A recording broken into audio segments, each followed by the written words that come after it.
इस स्टोरी में सिर्फ आप एक पेनफुल स्टोरी भी नहीं, इस्लाम की जहालत और साथ ही साथ इस्लाम में पैदा हुए जो मोमिन लोगों की लाइफ कितनी बदतर होती है, ये बात भी आप जानेंगे। हमारे पास आए हैं मिस्टर एक्स मुस्लिम जी, जो अपना स्टोरी बताएंगे और उनकी एक्स मुस्लिम की कहानी उनकी प्यारी अम्मी जान की के साथ मिली हुई है। तो मैं चाहती हूँ कि इस स्ट्रीम को आप ज़्यादा से ज़्यादा शेयर करिए ताकि लोगों तक पहुँचे कि इस्लाम में पैदा होना ही एक जहालत है और उस जहालत को छोड़ के बाहर आना भी बहुत मुश्किल है। इसी का स्टोरी ही हमारे प्यारे भाई मिस्टर एक्स मुस्लिम हमारे साथ हैं। सबसे पहले सिस्टर जी मैं आपको बता दूं कि मैं एक सुन्नी मुस्लिम से बिलोंग करता हूँ, एक गरीब घर से पैदा हुआ हूँ मैं। तो बचपन से सिस्टर जी जो सा मैं पहले स्कूल गया था, एजुकेशन वहाँ पे की, फिर जो सा मैं जब छोटा सा था 5-6 साल का, मुझे आज भी याद है, तो मेरी अम्मी जान ने, मेरे अब्बू जान ने ट्यूशन में डाला था। ट्यूशन के साथ 2-10 मिनट का रास्ता था, वहाँ पे मस्जिद होती थी, हम मस्जिद पढ़ते थे। वहाँ पे जो सा था उर्दू को कहता था अलिफ बे पे ते से जीम चे हे के, हम वो पढ़ते थे। यहाँ से जो सा ना थोड़ा सा ये अरबी थी यहाँ से, तो फिर इस तरह मैं पढ़ने लग गया, नूरानी कहता पढ़ने लग गया। तो वहाँ से जो सा फिर एजुकेशन की, फिर उसके बाद जाके फिर स्कूल पढ़ने लग गया मैं। तो फिर स्कूल पढ़ते पढ़ते टाइम गुजर गया, वक्त गुजर गया, तो वो स्कूल मेरा छूट गया। फिर जो सा फिर मकान चेंज किया किराए का, फिर जो सा फिर मेरे माँ पापा मुझे किसी और स्कूल में डाल दिया। और स्कूल में डालने के बाद स्कूल पढ़ते पढ़ते मैंने अपनी तालीम भी जो सा कम से कम मैं प्रेप या 1 में था वो कर ली थी। तो जो सा फिर एक मालक मकानी थी ना नीचे, हम ऊपर रहते थे, किराएदार नीचे मालक मकानी थी।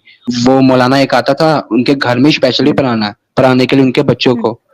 तो मालक मकानी कहती है सुमन बेटा तू जो सा इधर पढ़ेगा, तेरी फीस मैं दे दूंगी। तो बस मैं पढ़ाई करने लग गया वहाँ पे। तो वो मौलाना इतना स्ट्रिक्ट था, हर बात पे डंडा मारता था, ठस करके डंडा तोड़ भी लेता था। वहाँ पे मेरी मालूम मकानी के बेटे, मेरी मालूम मकानी की बेटी के बेटे, सब जो सा वो डरते थे मौलाना से, हम भी डरते थे। हालांकि वो जो सा है उससे जो सा मारता था हर बात पे। एक बार हुआ क्या था, नाराज मुझसे गलती हो गई पढ़ने में, तो उस मौलाना ने क्या किया, मुझे मुर्गा बना के मुझे रख के ढस मारा। इतनी जोर से मुझे लगी, इतनी जोर से लगी ना, तो मेरी मेरी आंसू निकलने लग गया। खैर वहां से जो था फिर मैं निकल गया, फिर वहां से फिर मेरे अम्मी अब्बू ने मकान चेंज कर लिया, वहां से भी हमने छोड़ लिया। फिर एक मस्जिद में, दूसरी मस्जिद में चले गए।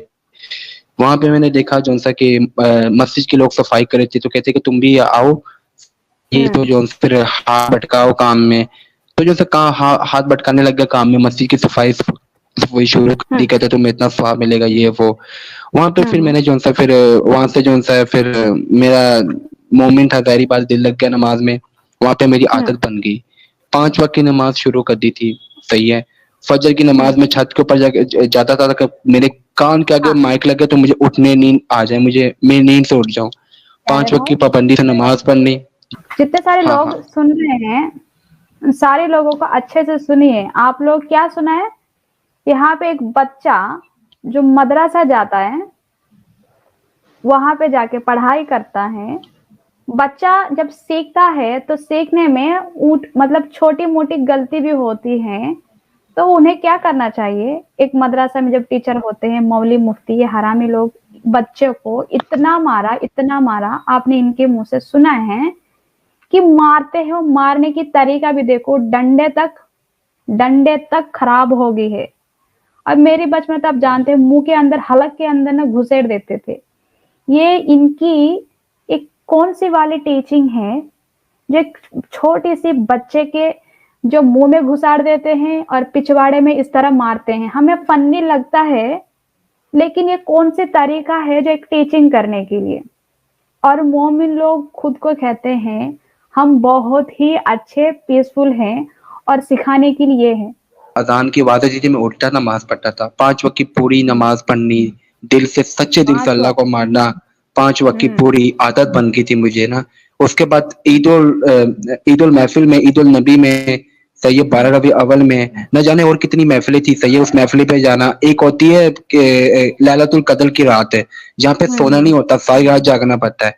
सारी रात जाग जाके मैंने बातें की, दुआएं मांगी अल्लाह ताला से। सही है ना। तो मैं सोता नहीं था सिस्टर, मैं 4 बजे जो सा सुबह सोता था, 2 घंटे की नींद पूरी करके फिर डायरेक्ट स्कूल चला जाता था मैं। वहाँ पे नींद के झटके हम्म लगते थे, लेकिन खैर महफिल नहीं छोड़ता था, नमाज नहीं छोड़ता था एक भी। सही है, रोजा भी मैंने जो सा ना बचपन से लेकर अब तक एक भी नहीं छोड़ा, मतलब दिन आप ये गर्मी में। बोलना चाहते हैं कि एक हम्म, मतलब अच्छा मोमिन थे, जो एक मोमिन बन के क्या क्या करना चाहिए था आप सब कुछ करते थे। आप अल्लाह को जी जितना खुश रखने के लिए क्या क्या करना चाहिए आपके हिसाब से आपने सब कुछ की, है ना। तो देखते हैं आप इतना सब कुछ की है तो अल्लाह आपके लिए क्या क्या की है। क्या आपके घर में बाकी सब इसी तरह रहते हैं, 5 वक्त नमाज हो या कुछ कट्टर है, या आप ही हो? नहीं, नहीं सिस्टर, सबसे पहले जो सा जब मैं नमाज़ें पढ़ने लग गया, अब बातें करने लग गया, मैंने एक रोज़ा नहीं छोड़ा थी गर्मी में। मेरा हालाँकि पिछले रमज़ान, आज से 4 साल हम्म 5 साल पहले 10 साल की बात कर रहा हूँ मैं। एक हम्म रमज़ान में एक्सीडेंट हुआ तो मैंने तब भी रोज़ा नहीं तोड़ा, मेरी लात छिल गई है, टाँगें छिल गई है, मैंने रोज़ा नहीं तोड़ा। लोगों ने कहा रख लो तुम, इतना मैं कट्टर मोमिन था, मुझे इतनी अल्लाह से मोहब्बत थी, मैंने कहा मैं हम्म रोज़ा नहीं तोड़ूँगा। उसके बाद 5 साल के बाद फिर एक्सीडेंट मेरा हुआ, मतलब मैं चल रहा था तो चक्कर आ गए थे, मैं गिर गया था ऊपर, मेरे मोटरसाइकिल लग गई थी, तो मुझे बहुत चोटें लगी है। तब भी मैं चकरा जाकर घर में आया, सही है, तब भी मैंने रोज़ा नहीं तोड़ा। तो मुझे अल्लाह से बहुत प्यार था, मैं कहता नहीं मैं रोज़ा नहीं तोड़ू, एक भी जो से नहीं छोड़ूंगा, रोज़े मैं सारे हम्म रखूंगा। फुल शदीद गर्मी में बेहोश भी हो जाता था, लेकिन मैं रोज़ा हम्म। नहीं तोड़ता था। जब भी मौका आएगा हुँ। हेल्प के लिए आप ये सोचते थे कि अल्लाह हमें मदद करेगा, ये वाली जी, सोच इतने प्यार। मेरी अम्मी जौन-सी थी, उनको नमाज़ भी ठीक से नहीं आती थी, वो नमाज़ भी नहीं पढ़ती थी। जुम्मे हम्म जुम्मे की पढ़ ली। मेरा अब्बू भी नहीं हम्म पढ़ता था, मतलब मेरे अम्मी-अब्बू इतने कट्टर नहीं थे, नॉर्मल जैसे होते हैं, सिंपल से हम्म जौन-से होते हैं, माँ-बाप होते हैं। जैसे आपको पता है पाकिस्तानी लिबास, हम्म सिंपल कपड़े, जैसे अम्मी जैसे सलवार कमीज़ वगैरह पहनती है ना, दुपट्टा सर पे हम्म लिया होता है। अब्बू का एक ही लिबास होता है जौन-सा कुर्ता-पजामा, हम्म ठीक है? तो यही चीज़ है, बस हम्म मेरी फैमिली बिल्कुल ऐसे नॉर्मल सी थी, लेकिन कट्टर नहीं थी। इनमें से सबसे ज़्यादा हाँ। कट्टर मैं ही था। एक्चुअल एक बात बोलूं भाई, जब जी, सिस्टर बच्चा बोले। आपके पास से ज्यादा स्कूल जाना यहाँ तक ही रहता है, लेकिन घर जो परिवार होती है, एक फैमिली होती है, उसको मेंटेन करने के लिए ना ढेर सारे काम होती है, तो इसीलिए 5 वक्त की नमाज होती है, बहुत हेक्टिक हो जी, जाती है, इसीलिए उसको पोस्टपोन करना पड़ता है। मैं बुक को हाथ नहीं लगाता, टीचर डंडे मारते कि तुम ज़ीरो क्यों लेते हो, तुम पढ़ते क्यों नहीं हो? उनको क्या पता कि हम्म जो सारा टाइम मैं अपना जो-सा बातों में लगाता, नमाज़ में, पढ़ाई में भी लगाता था, हम्म। लेकिन इतनी अच्छी कितना मैंने टाइम पढ़ाई लगता है पढ़ाई भाई पे। पूरे दिन में मैं इतने आपको बार बताता हूँ, नमाज पढ़ते हो, कितना टाइम लग जाता है? सुबह 5 बजे फजर की नमाज़ पढ़ ली, फिर 6 बजे जो-सा रेडी रह गया, फिर 7 बजे स्कूल जाना होता है, फिर वापसी पे हम्म 1 बजे वापस आना होता है, फिर 1:30 बजे हम्म नमाज़ शुरू करनी, फिर ज़ोहर की, ठीक है? हम्म 4 सुन्नत, 4 फ़र्ज़, 2 सुन्नत, 2 नफ़ल। फिर जो-सा फिर उसकी मैं बुक खोल के पढ़ाई करता था, लेकिन इतनी खास नहीं करता जितनी मैं कुरान पढ़ता था मैं, इतना कुरान में दिल था, सही है? इतनी जी। मेरा जो-सा ना नमाज़ में अल्लाह की बातों में दिल था। स्कूल भी पढ़ता था, लेकिन इतनी दिल से नहीं पढ़ा जितना मुझे दिल से कुरान पढ़ता था, नमाज़ें पढ़ता था मैं। इतना शिद्दत हम्म था, इतना प्यार था अल्लाह से मुझे कि मैंने कोई महफ़िल नहीं छोड़ी, मैंने कोई ईद उल मिलाद नबी नहीं छोड़ी, मैंने कोई हम्म जो-सा है ऐसी नमाज़ या तो फिर नमाज़ चलो छूट जाती कभी-कभार एक आधी, लेकिन रोज़ा नहीं कभी छोड़ा। और तो हम्म लैलतुल कद्र की रात थी, वो भी मैंने नहीं कभी छोड़ी, वो भी मैं सारी रात उठ के बातें करता था, नमाज़ें पढ़ता था। और जो-सा रोज़े के बाद जो 20 वितर होते नहीं है, जो 20 रकअत नमाज़ इतनी लंबी होती है, वो भी मौलाना के हम्म। पीछे खड़े होके पढ़ता था मैं। और ये यकीन करो लातें दर्द करती थी सिस्टर, 1 घंटा 1.5 घंटा भी लग जाता था। फिर एक बार हुआ क्या था सिस्टर, वहाँ पे जो-सा ना फिर आज से 10 साल पहले ना जो-सा ना एक लेटेस्ट फ़ोन था ना, जब सादे फ़ोन आया था बटनों वाले, वहाँ पे एक हम्म वीडियो आई है। उस वीडियो ने मेरा सही हम्म ब्रेन वॉश किया था। उस वीडियो में ये हम्म था सिस्टर कि एक औरत थी, खाना काबा में जाती थी, उसने पता नहीं बोला खाना काबा में गुस्ताखी कर ली ना अल्लाह की शान में, हम्म सही है? वो कहती थी कि जो-सा इससे अच्छा तो मेरे टॉयलेट के जो-से वो क्या कहते हैं वो टाइलें हैं, तो वहाँ पे छिपकली बन गई वो औरत। वो वीडियो जो-सी जब मैंने देखी ना, हाँ। वो वीडियो जब मैंने देखी ना सारे मोबाइल में, तो इतनी ड्रोनी वीडियो, तो ये हम्म 10 साल पुरानी बात है, मैं इतना डर गया जब मैं कट्टर मोमिन था, इतना डर गया, 5 साल तक इतनी बातें सब कुछ करता गया, लेकिन वो वीडियो ने मेरा पीछा नहीं छोड़ा। वो वीडियो बहुत डराया मुझे कि यार वो औरत खाना काबा गई थी, छिपकली मतलब बन गई थी वो औरत, उसके पीछे से पूंछ छिपकली की निकल गई थी। उस वीडियो ने मेरी बहुत ब्रेन वॉशिंग की थी। तब मैं कटर भी बन गया था बहुत। मैं एकदम सच्चा मानने लगे, मैं ये तक समझने लगा कि कोई गुस्ताखी करेगा तो उसके वो अभी तक सूअर बंदर छिपकली बन जाएगा। मुझे ये पूरा हम्म यकीन था। हाँ, तो इतना मतलब उस वीडियो ने डरा के रखा था, धमका के रखा था। हर सादे फ़ोन में था, बटनों वाले फ़ोन पे मैंने हर मोमिन देखता था पाकिस्तान में, सही है? तो वो वीडियो बहुत वायरल हुई थी। फिर जो-सा मोबाइल आया लेटेस्ट टच, फिर मैंने अपने अब्बू को बोला कि मुझे अब्बू मोबाइल चाहिए, मैंने फेसबुक बनाना है। तब मैंने सारे बटनों वाले फ़ोन पे फेसबुक अपनी बनाई ना। मेरी बाजी जो-सी थी ना, मेरा अब्बू काम करता था, बाहर के मुल्क जर्मनी से टच मोबाइल लिया। टच मोबाइल इतना एडवांस नहीं था, तब ये छोटा-सा था। ये 2-3 बटन लगे होते थे, छोटा चिब्बा-सा फ़ोन था ना, व्हाट्सएप भी नहीं यूज़ करनी आती। मैंने व्हाट्सएप बनाई, व्हाट्सएप बनाने के बाद दोस्तों से बातें-शातें की। फिर एक ग्रुप में जो-सा लिंक आया, लिंक ग्रुप जॉइन करते-करते इस्लामिक ग्रुप में चला गया। वाह! फिर सिस्टर मेरा शक वहाँ पे पड़ा इस्लामिक ग्रुप में जब मैं गया तो वहाँ पे एक जो-सा 2014 में बर्मा के मुसलमान कट रहे थे।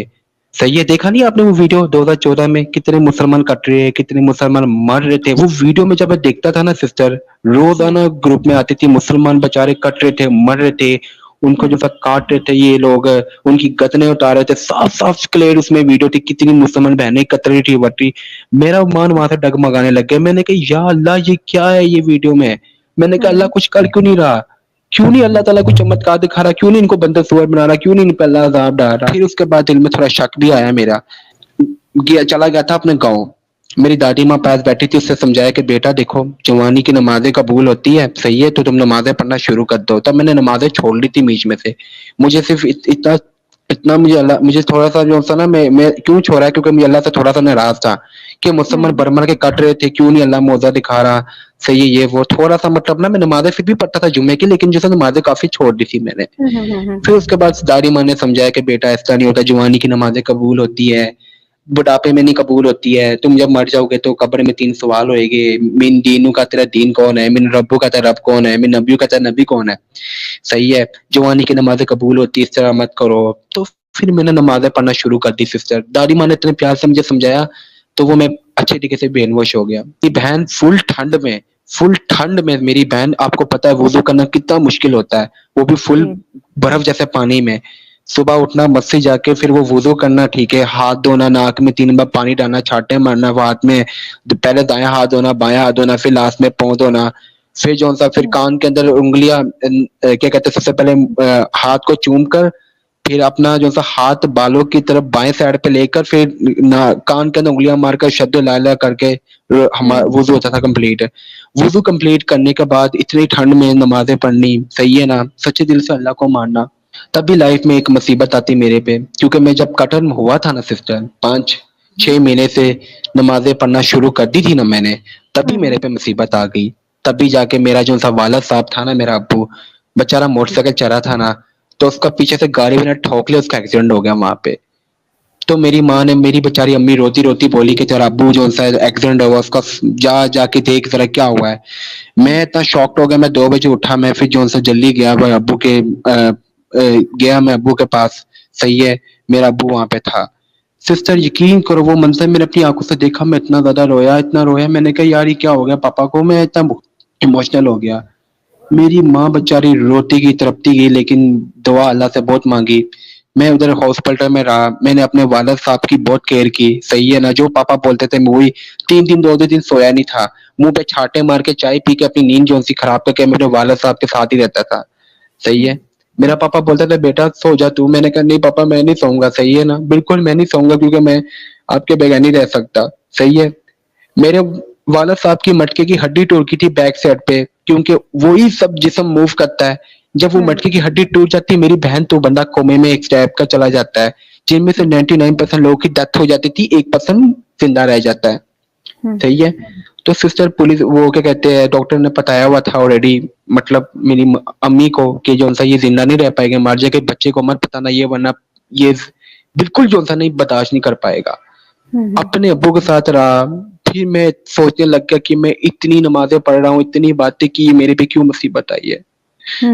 फिर उस रात जो-सा मेरी अम्मी ने जो-सा फ़ोन किया मेरे अब्बू को, मेरी माँ रो रही थी, तड़प रही थी कि जो-सा क्या हुआ, तकलीफ़ हो रही है? कहती जी मेरे अब्बू बोलते जी बहुत तकलीफ़ हो रही है, मैं मरने वाला हूँ, मेरी जान निकल रही जिस्म से। फिर सिस्टर जी फिर उसके बाद जाके फिर उसके बाद मेरी अम्मी आई है, सही है? मेरी अम्मी मज़दूर थी, चल नहीं सकती थी, सही है ना? क्योंकि अम्मी का एक बार जो-सा ना 5 साल पहले एक्सीडेंट हो गया था, तो मैंने अम्मी की खातिर, वालिदा की खातिर पढ़ाई छोड़ दी, सब कुछ छोड़ दिया मैंने, ठीक है? क्योंकि मैं एजुकेशन करता था, मैंने 5 तक क्लासें की, वहाँ से मैंने पढ़ाई छोड़ दी। मैं अपनी वालिदा की केयर करता था, उनको खाना बना देता था, उनके उनके हर उनके काम करता था लड़कियों वाले, घर में रहना, घर में सब कुछ करना, सही है। एक मैं था, एक मेरा छोटा भाई था। मेरी वालदा ने जो सा था ना मेरे भाई को एजुकेशन पर लगाया, स्कूल में पढ़ाई डालने के लिए लगाया, पढ़ाई शराई करता था मेरा भाई, बड़ा मॉडर्न था, बड़ा अच्छा मेरा भाई था तब, सही है। तो जाके फिर उसके बाद जाके फिर अपनी अपनी माँ की मैंने इतनी साल केयर की, सही है। फिर जब ये एक्सीडेंट अचानक हुआ ना, जब मेरी माँ तड़प रही थी ना, सही है ना, कह रही थी कि जो कि मेरा वालिद बोलता है, मेरा अब्बू बोलता है कि मेरी जिस्म से जान निकली, मैं मरने वाला हूँ। मेरे अब्बू का मैंने पहली बार आंसू देखा हुआ था। खैर फिर सुबह हो गई, मेरी जो सी एम्बुलेंस पे मेरी माँ जो सी आई थी, चल नहीं सकती थी, व्हील चेयर पे बैठी हुई थी। मेरी अम्मी जो सी थी चल नहीं सकती थी, व्हील चेयर पे मेरा भाई मेरी अम्मी को लेके आया।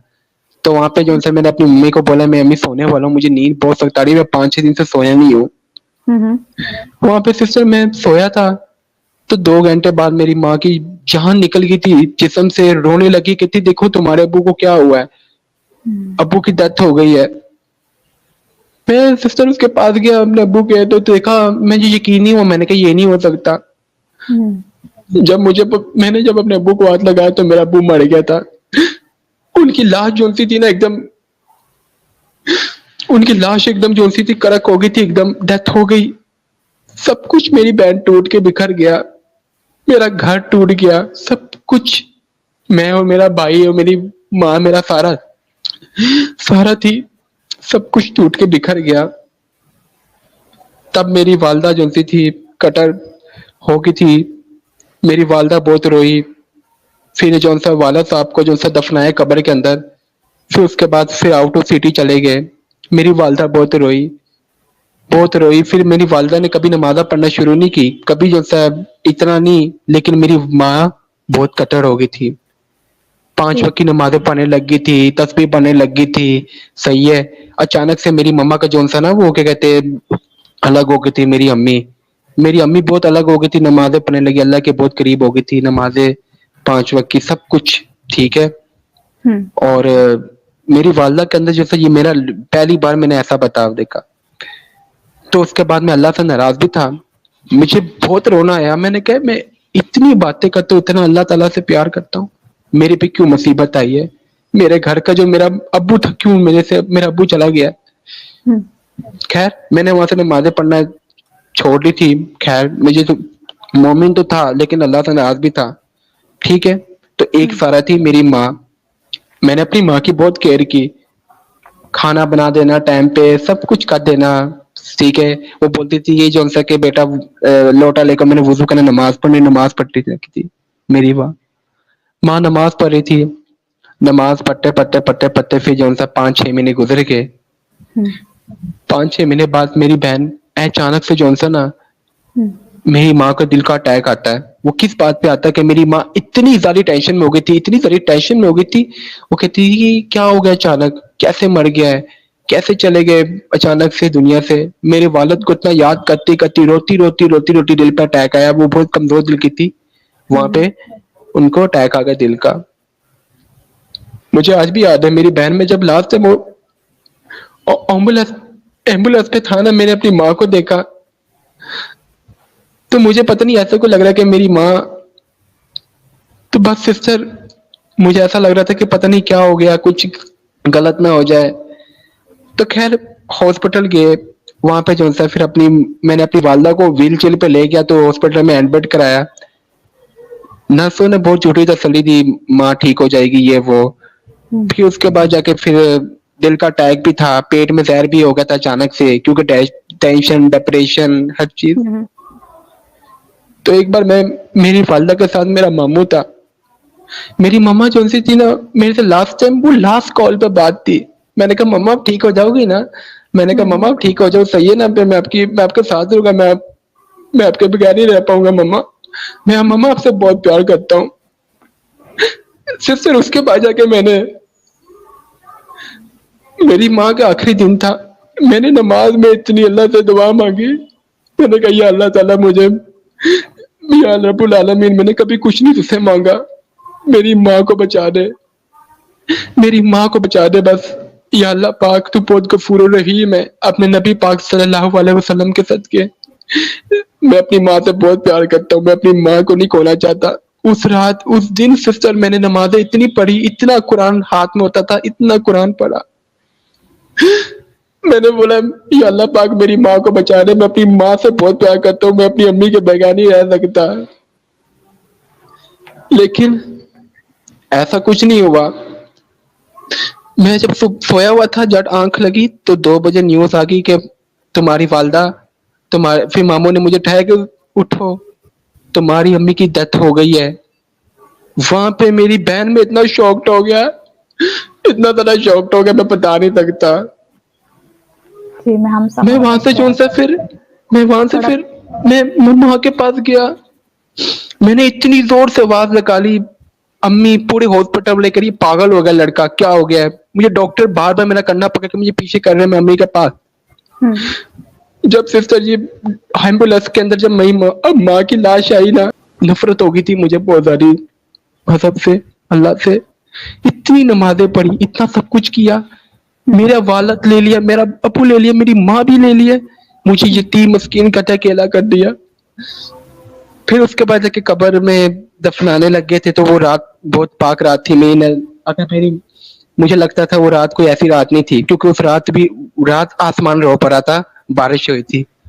मेरी वालिदा की जो सा लाश जो सी कब्र में दफन हुई थी, तो मेरी बहन लाश दफन होने के बाद फिर जो सा फिर मैं अपने चाचों के पास, चाचों ने कहा कि हम तुम्हारी केयर करेंगे, मेरे भाई को भी बोला। हुँ, हम दोनों भाई रहने लग गए अपने चाचों के पास, दादकों के पास, हुँ, ठीक है।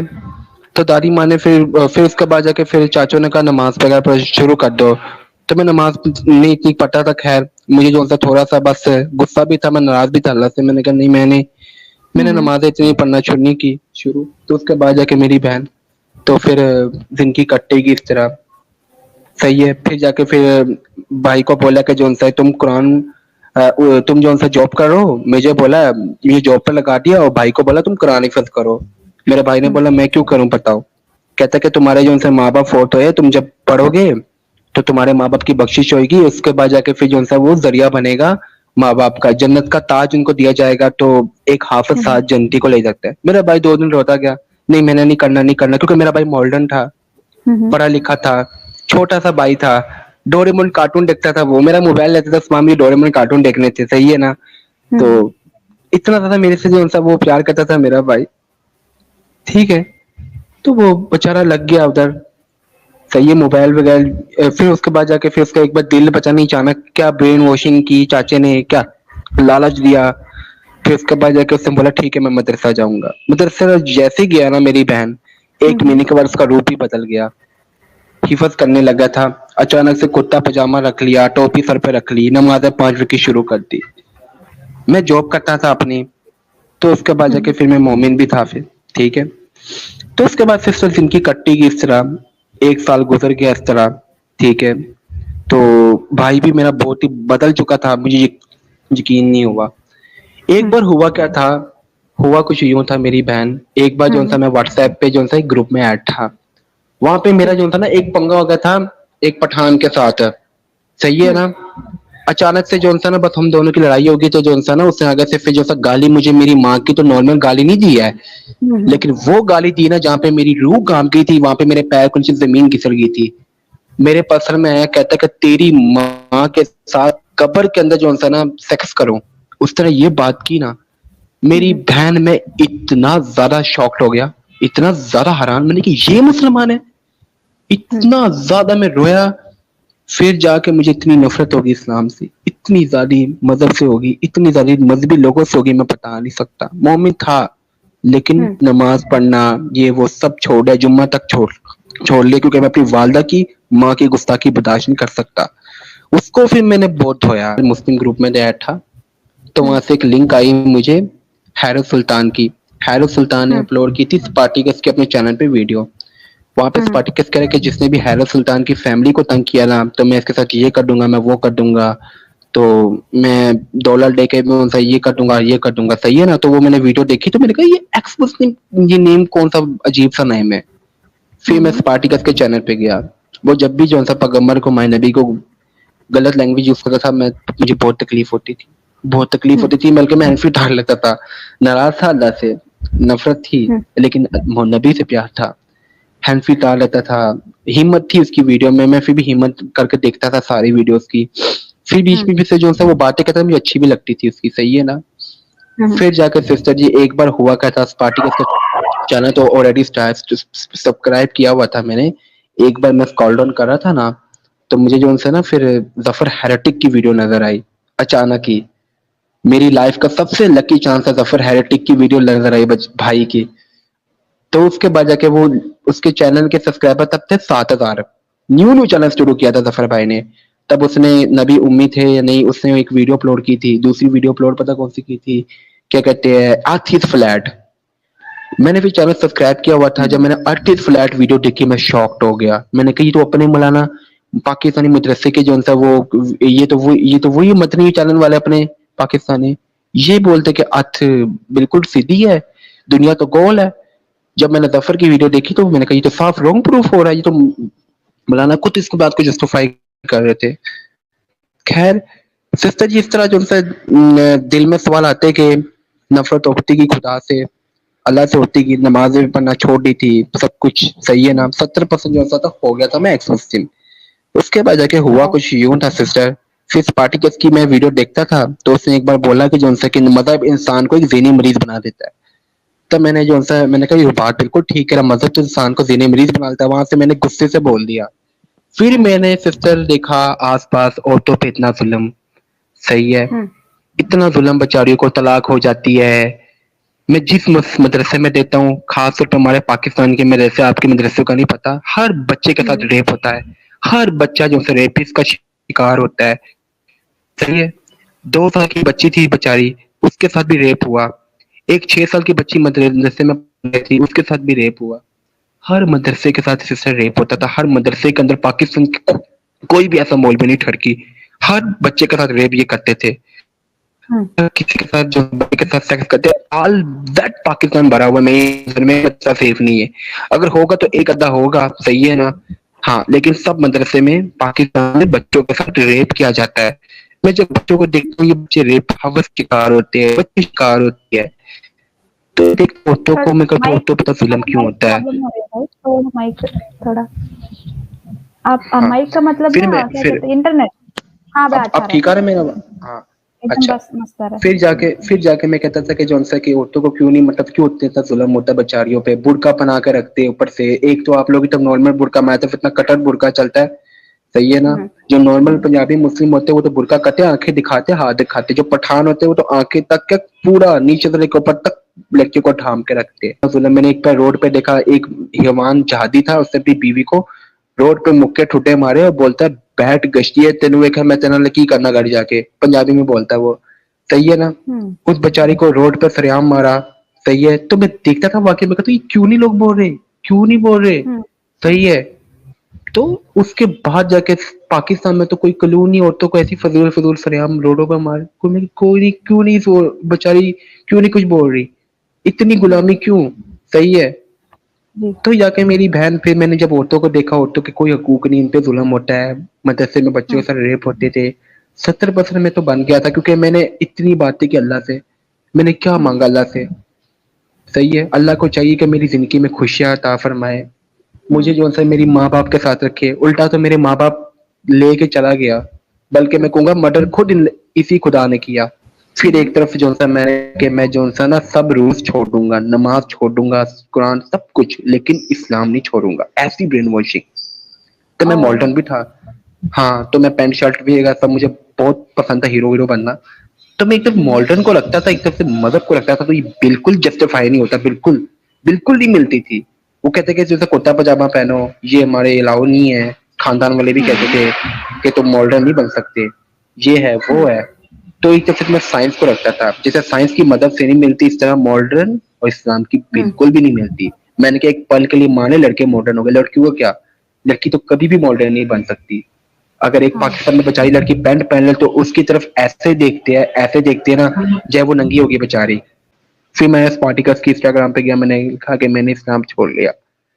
तब जाके जो था फिर मैंने एक पल के लिए सोचा कि मैं वापस कबूल कर लूंगा। तब भी जो था इतनी ब्रेन वॉशिंग थी।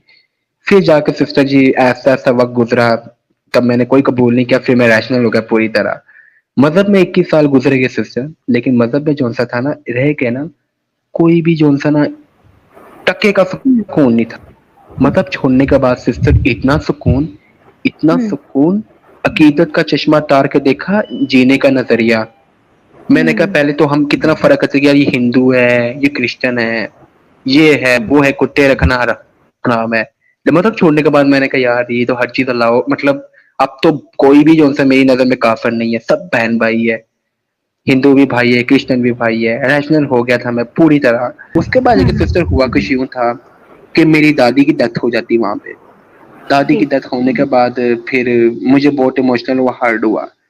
फिर दादी माँ से घर से निकलने के बाद फिर फूफो के घर में रहने लग गया। वो कट्टर नमाज़ी, कट्टर जो-सा उसका बेटा भी नमाज़ी परहेज़ी, हुँ, हर हुँ, वक़्त कहते थे कि नमाज़ पढ़ो, हर वक़्त कहते थे कुरान पढ़ो। तो मैं कसम से मुझे इतना तंग हो गया था, इतना तंग हो गया था, जब नमाज़ का बोलते थे मुझे नाटक करना पड़ता था, डुबकी मार लेता था लेकिन नमाज़ थोड़ी पढ़नी होती थी। हुँ, इतना तंग हो हुँ, गया था, इतना तंग हो गया था मैं, मेरी बहन इतना ज़्यादा मैं बता नहीं सकता। सही है? तो उसके बाद जाके फिर ऊपर से फूफो ने मेरे पे ज़ुल्म करना भी शुरू कर दिया। उस गंदी औरत ने जौन-सा फिर मैं जो कमाता था वो मेरे पैसे जो से सारे अपनी जेब में करती थी, 15-20 हज़ार सैलरी होती थी।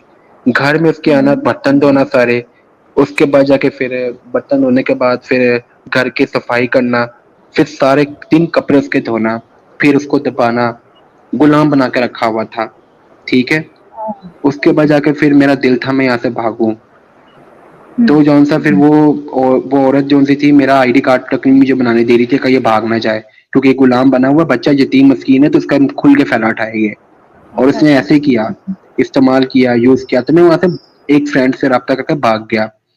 भागने के बाद फिर जौन-सा मैं अकेले रूम में रहने लग गया, जॉब भी अच्छी-सी मिल गई थी मुझे, मेरा फ्रेंड भी मिल गया था मुझे। उसके बाद जाके हुआ कुछ यूँ था मेरी बहन मेरे साथ, एक फूफो थी दूसरी वाली ना उसकी बहन, तो मुझे उस पे बड़ा यकीन था। इतना यकीन था, मैं कहा ये बहुत अच्छी है, नमाज़ी परहेज़ी है, मैंने कहा बेशक मज़हबी लेकिन है बहुत अच्छी। बस असल में जो होता था ना दूसरी फूफो की इस मुझे मरवाने की साज़िश थी पूरी तरह।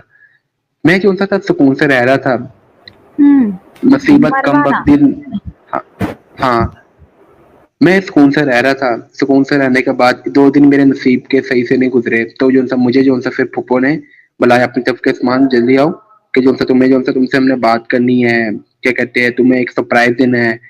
तुमसे बात करनी है वो सही है ना? इस तरह जो है उसने लालच दिया मुझे।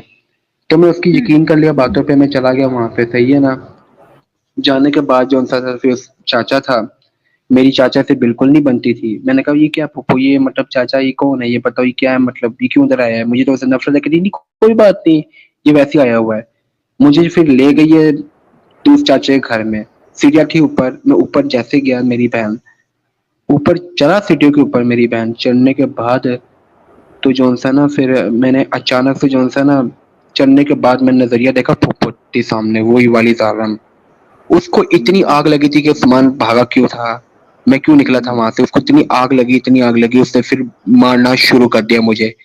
एक मुँह पे रख के थप्पड़ मारी, उसके बेटे ने रख के थप्पड़ मारी, चाचे ने मारा, सिस्टर इतना मारा 2 घंटे तक लगातार मुझे मारते गए। सही है?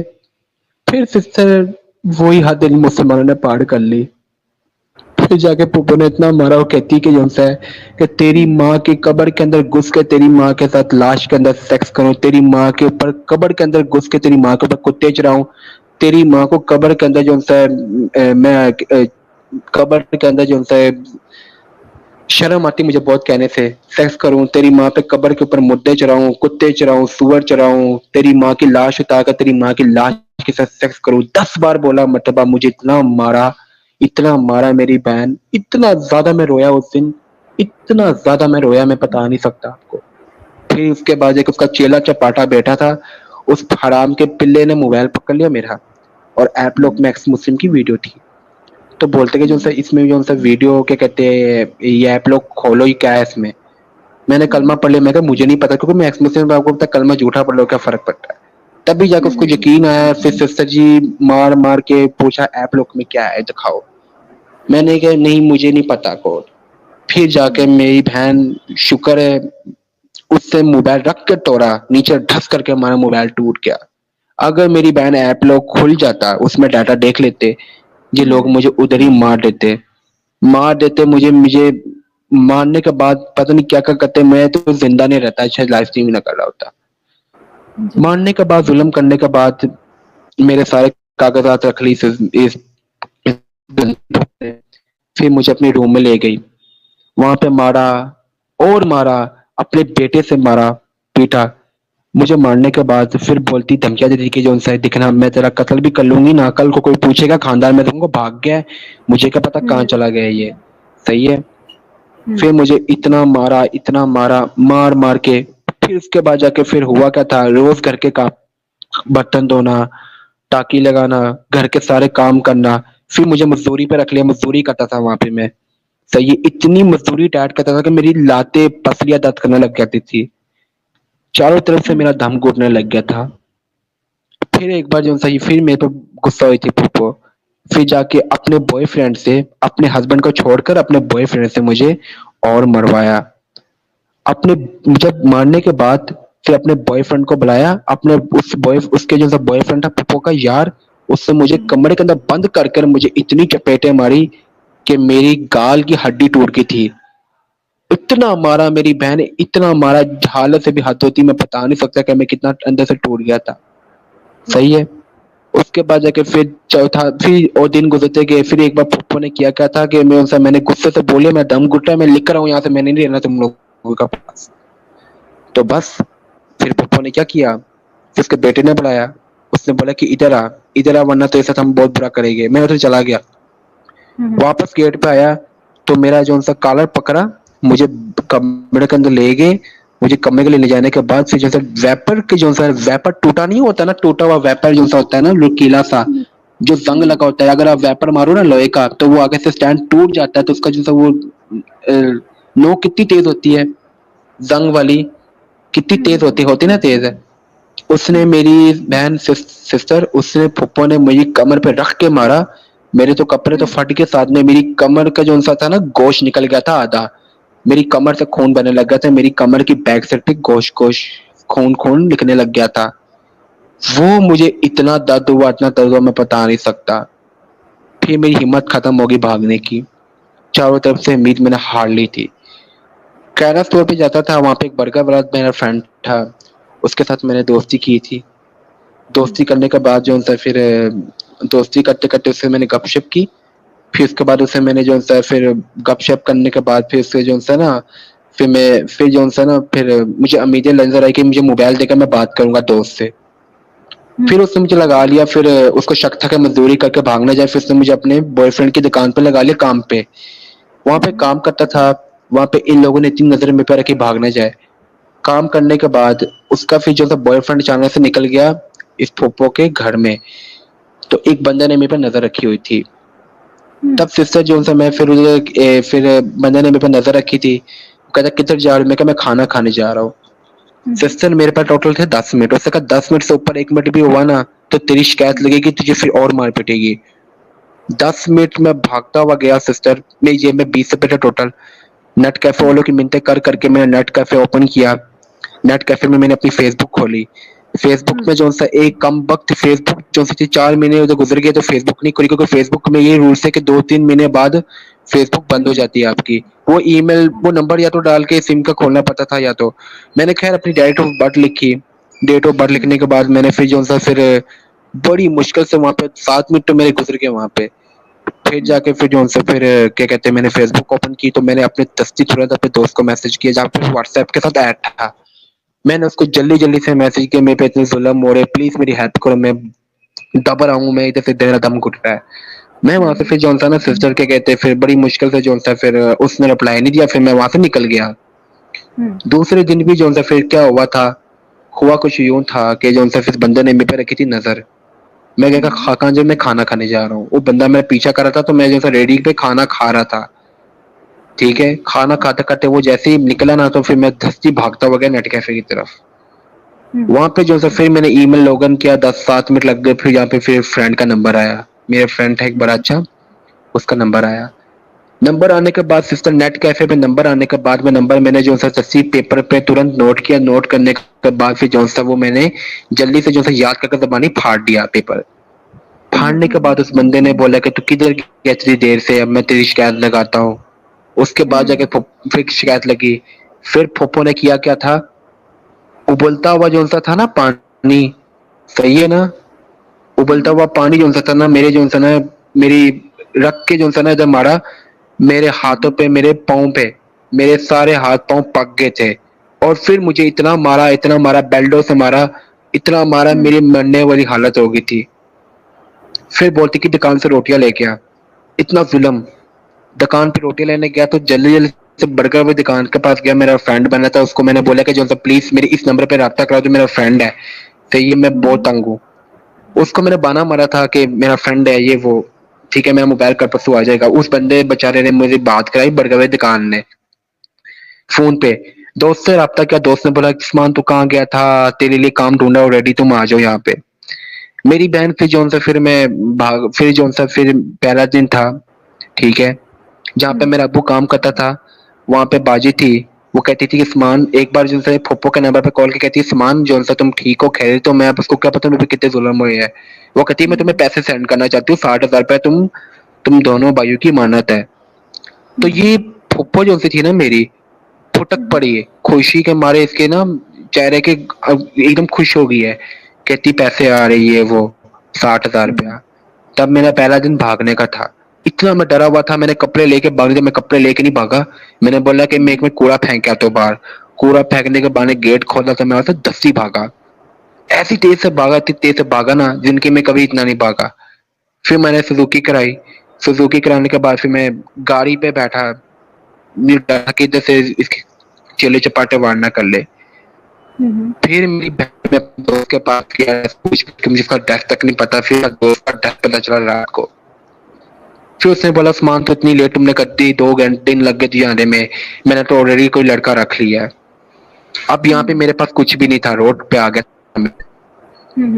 तो कुछ यूं था, तो मैं जी गया था पता करने रैंडम कोई दुकान, 1-2 रात के लिए कोई सोने दे मुझे, कोई भी नहीं। फिर जाके हुआ कुछ यूं, मेरी बहन तो जाके फिर रोड पे एक रात मेरी जिंदगी की पहली गुजरी। मैंने कहा जो एक देखी जाएगी। गली के सैर पे मैं सो कर, ऐसी गली थी, गली के दुकान की शटर के पास ऐसे मेरा टेक रख के ऐसे एक 10-15 मिनट के लिए चुपकी मार ली। अचानक से पुलिस वाला आ गया, उसने पकड़ लिया मुझे। पकड़ने के बाद बोलता तुम क्या कर रहे हो यहाँ पे, तुम अपना जो सा कार्ड दिखाओ, ये है वो है। मेरे पास जितने पेपर थे मैंने दे दी। मैंने कहा ये देखे जरा, सही है ना, मैंने सब उसको पेपर 1 2 दे दिया अपने, ठीक है, तुम क्या कर रहे हो यहाँ पे। तो सिस्टर उस पुलिस वाले ने मुझे पकड़ा ना, मेरी बहन, पेपर शेपर लेने के बाद उस पुलिस वाले ने बोला कि अगर यहाँ से भागेगा इसको 10 टांगों पे गोलियां मार देनी है। मेरी बहन मैं तो गए, आज मैंने कहा मैं गया, इतनी बड़ी मुसीबत मेरे ऊपर। उसने फिर मुझे पकड़ लिया, फिर डायरेक्ट पुलिस वाले को कॉल कर लिया, क्योंकि वो समझ रहा है जो मैं चोर हूँ, कोई दुकान पे चोरी करने आया हूँ, गली में सोया हुआ था मैं, तो जो मैं डकैती करने के चक्कर में था। वो मुझे ये समझ गया क्योंकि उस एरिया में डकैती बहुत होती थी ना, है ना, उस गली में डकैतियां बहुत होती थी ना, तो उसने मुझे ऐसे ही पकड़ लिया। फिर मेरी वीडियो शीडियो बना ली। फिर जो फिर उसने बोला कि जो कि तुम क्या करने हो यहाँ पे। फिर मेरे बैग में 2-3 मेरे कपड़े थे, सुनियो ना मेरी बहन, हेलो, हाँ, फिर मेरे बैग में 2-3 कपड़े थे। फिर उसने मेरा, पुलिस वाले ने बैग चेक किया, बैग में कोई कटर कोई बंदूक कुछ ऐसा नहीं था। तब जाके जो फिर एक मुलाजिम था ना जिसने मुझे पकड़ा था, कहते कि जो से पूछताछ करो, या सच पता है ठीक है, नहीं तो इसको आज इधर ही खत्म कर देंगे। उस मुलाजिम के आगे मैं रोया, गिर कर आया। मेरी बहन ने मैंने बोला कि मैं गरीब हूँ, यतीम मस्कीन हूँ, मैं सिर्फ नौकरी की तलाश में हूँ, मैं सिर्फ नौकरी तलाश कर रहा हूँ, मैं क्या कर रहा हूँ, मेरे पास खाने के पैसे नहीं है, मेरा बैग चेक करो, मेरे पास कुछ ऐसा नहीं, तुम लोगों ने क्यों पकड़ा है। उस बंदे की मिन्नतें की, इस बंदे में थोड़ी सी इंसानियत थी।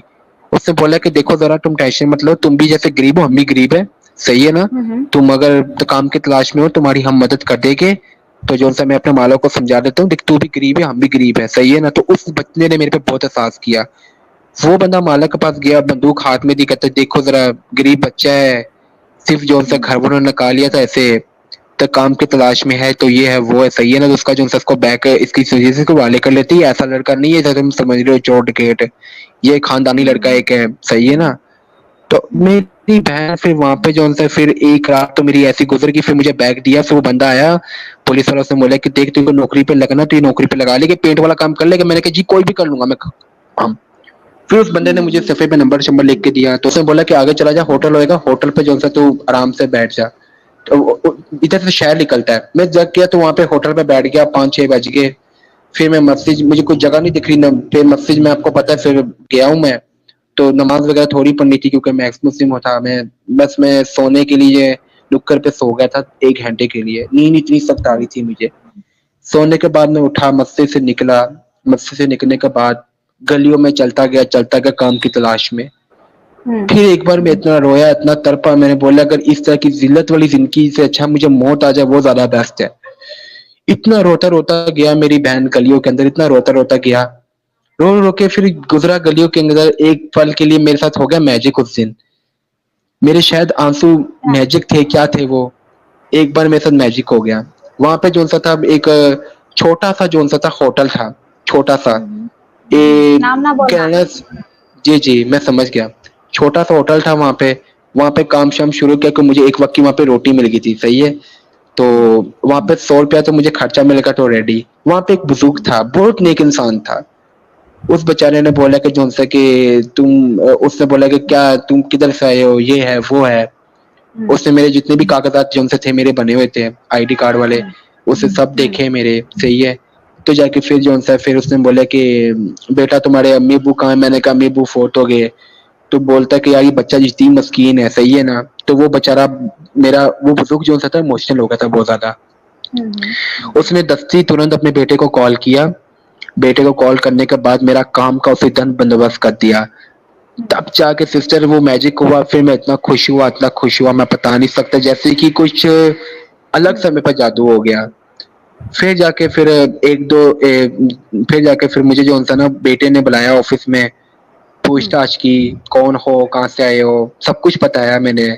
मैंने ये भी बताया कि ये मजबूरी है, मैं गरीब हूँ, ये मैंने एक काम की तलाश में है। तो उसके बेटे ने फिर जो सा है उसके बाप की वजह से जो सा ना उसने मेरे बेटे ने मेरा काम लगा दिया, सही है।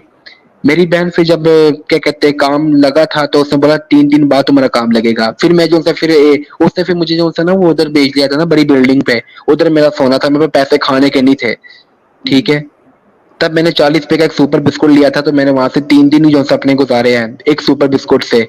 फिर जब ज्यादा भूख लगी तब सिर्फ 10 रुपए रह गए थे, 10 रुपए का मैंने जो सा रेडी से सेब पकड़ के वो खाया।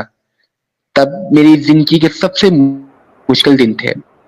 फिर मुझसे भूख बर्दाश्त नहीं हुई, फिर मैं गया उसी होटल पर, थोड़ी सी मजदूरी की है। वहां पे एक दोपहर की रोटी मिल गई थी, उस बंदे ने देखा, बेटे ने, अरे तुम क्या करो यहाँ पे? मैंने बोला देखो खाने के पैसे नहीं है तो मैं भूखा रह रहा हूँ। फिर उसने बेचारे ने मुझे पैसे दिए थोड़े से रोटी के, 200-300 रुपए दिए। फिर मैं उसकी मिन्नतें करता मैं कब मैं काम पे लगूंगा, भाई पहली तरीक को लगोगे, अभी आज 26 है, 4 दिन और इंतजार कर लो। फिर बड़ी मुश्किल से वहां पे 4 दिन मैंने निकाले। फिर उसका बेटा ले गया मुझे काम पर। काम पे ले जाने के बाद मेरी बहन मुझे इतनी अच्छी जगह पे उसने छोड़ा है, इतनी अच्छी जगह पे छोड़ा है ना। आज ऑफिस में हूँ, मैं काम करता हूँ वहां पे ईमानदारी से। तो लोगों को मेरा काम इतना पसंद है, लोगों ने फिर मुझे जो है ना फिर बोला है, फिर लोगों ने बोला कि ये तो बहुत ईमानदार लड़का है, क्योंकि मेरे अंदर ईमानदारी बहुत थी, सही है। तो फिर लोगों ने मुझे काम पे इनवाइट करना शुरू कर दिया, ऊपर वाले दफ्तरों ने इनवाइट करना शुरू कर दिया मुझे। 2-3 लोगों दफ्तरों में मैं काम शाम करता हूँ। तो महीने के अब शुक्र है, सही है ना, कि इतना ज्यादा मेरा सेटअप हो गया ना, मेरी बहन इतना ज्यादा सेटअप हो गया ना कि मैं बता नहीं सकता। अच्छा मोबाइल, इज्जत की रोटी, सब कुछ मेरे पास अब है। बल्कि पैसे जो सेवन के वो भी मैंने जो उनसे 4-5 लाख पे जोड़ लिए है ऑलरेडी। तो मैं कम से कम महीने के जो उनसे मेरी 25-30 हजार रुपया तनख्वाह है, लेकिन मैं अच्छे से अपना मैं सेटअप कर लेता हूँ। इज्जत है, प्यार है काम में, सब कुछ है। माँ बाप से भी ज्यादा, माँ बाप से खैर ज्यादा कोई आपको प्यार नहीं कर सकता, लेकिन ये लोग जो उनसे ना किसी जो उनसे ना है क्या कहते हैं, अच्छे लोगों से कम नहीं, बहुत अच्छे इंसान है। इतनी केयर की है, आज तक कभी गाली नहीं दी, बहुत इज्जत मेरी। मैं काम पे लगा, आज मुझे शायद 2 साल हो गए मैं इसी जॉब पे लगा हूँ। तो अच्छे से काम कर रहा हूँ और अच्छी सैलरी अर्निंग कर रहा हूँ और बहुत सुकून है इधर। तो ये थी मेरी जो से ना, यहाँ से फिर मैं इधर काम पे लगा, काम शाम शुरू किया तो मेरे अच्छे दिन यहाँ से शुरू होने लग गए हैं। तो फिर उसके बाद जाके जफर की वीडियो मैंने बहुत मिस की थी। फिर मैंने फिर मोबाइल देखा 6-7 महीने की बनो क्रेजा की सारी वीडियो जफर की देखी। फिर आप सब लोगों को बहुत मिस किया था, देखिए मैंने। तो बस ये थी पूरी स्टोरी मेरी बहन। अब नौकरी पे लग चुका हूँ, बहुत अच्छी जगह पे लगा हूँ, बहुत इज्जत प्यार हर चीज यहाँ पे है, बहुत अच्छे लोग हैं। अगर मैं बोलूँ ना, मुझे अगर आज 1 लाख की जरूरत है, इसी वक्त निकाल के देंगे, ये पकड़ ले तू। इतने अच्छे लोग हैं, इज्जत है, काम में अपनी हक हलाल की करता हूँ, अपना कमाता हूँ, अपना खाता, सुकून से रह रहा हूँ मैं। माँ बाप की कमी बहुत महसूस होती, माँ बाप की बहुत याद आती है, अपनी अम्मी की इतनी याद आती ना, आज भी अम्मी को रोता हूँ, याद करता हूँ। और रोज मैं दुआ करता हूँ, अगर कोई वाकई में कोई सच्चा खुदा है दुनिया में, पहली बात तो वो बहुत अच्छा होगा।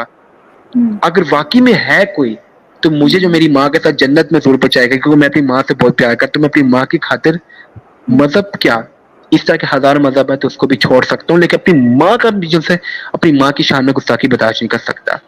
तो ये थी कहानी आपसे लेके अब तक की, शुरू से लेके बचपन से लेके अब तक की। इनकी जो दिल दहलाने वाली जो स्टोरी है, मेरी मुंह एकदम बंद कर दी है। मतलब एक के बाद प्रॉब्लम आते ही चला गया। इतने सालों के बाद उनकी लाइफ में अभी फाइनेंशियल स्टेबिलिटी मिली, अब वो खुश है। मैं ये बोलना चाहती हूँ, इस स्टोरी में आप कंक्लूजन में क्या आए हो, क्या समझे हो? अगर कुछ लोगों को समझ में नहीं आए तो मैं बताती हूँ। यहाँ पे हमारे प्यारे भाई कह रहे हैं, इनकी फैमिली जो मॉम डैड एक भाई सब अच्छा खुशी वाले थे, बहुत ही अच्छे खुश थे, ठीक है, नॉर्मल फैमिली चलता था। हमारे यहाँ पे जो प्यारे भाई हैं बहुत ही कट्टर थे, अल्लाह ताला को बहुत प्यार करते थे। उस्मान और हमारे उस्मतुल हसना नबी जी को बहुत मानते थे। अरे इतने मानने वाले कि इंसान के जो एक नॉर्मल मोमेंट के अंदर क्या वाली फीलिंग होती है पता है? मतलब जब इतने साल 5 बार नमाज करना, ईद उल फितर पे जाना, और हर साल लैलतुल कदर 3 रात जागना, और पूरी महीना एकदम रोज़ा करना, तो उनके लिए एक रिवार्ड एक्सपेक्ट करते हैं कि ज़िंदगी में हम अल्लाह ताला से कुछ पूछेंगे, कुछ दुआ मांगेंगे ना, वो कबूल हो जाएगा। ये वाली हर एक मोमिन के अंदर होती है कि इतना हम लोग भीख मांगते हैं। चलिए ये वाली कहानी में मैं थोड़ा आप लोग एक एग्जाम्पल देती हूँ।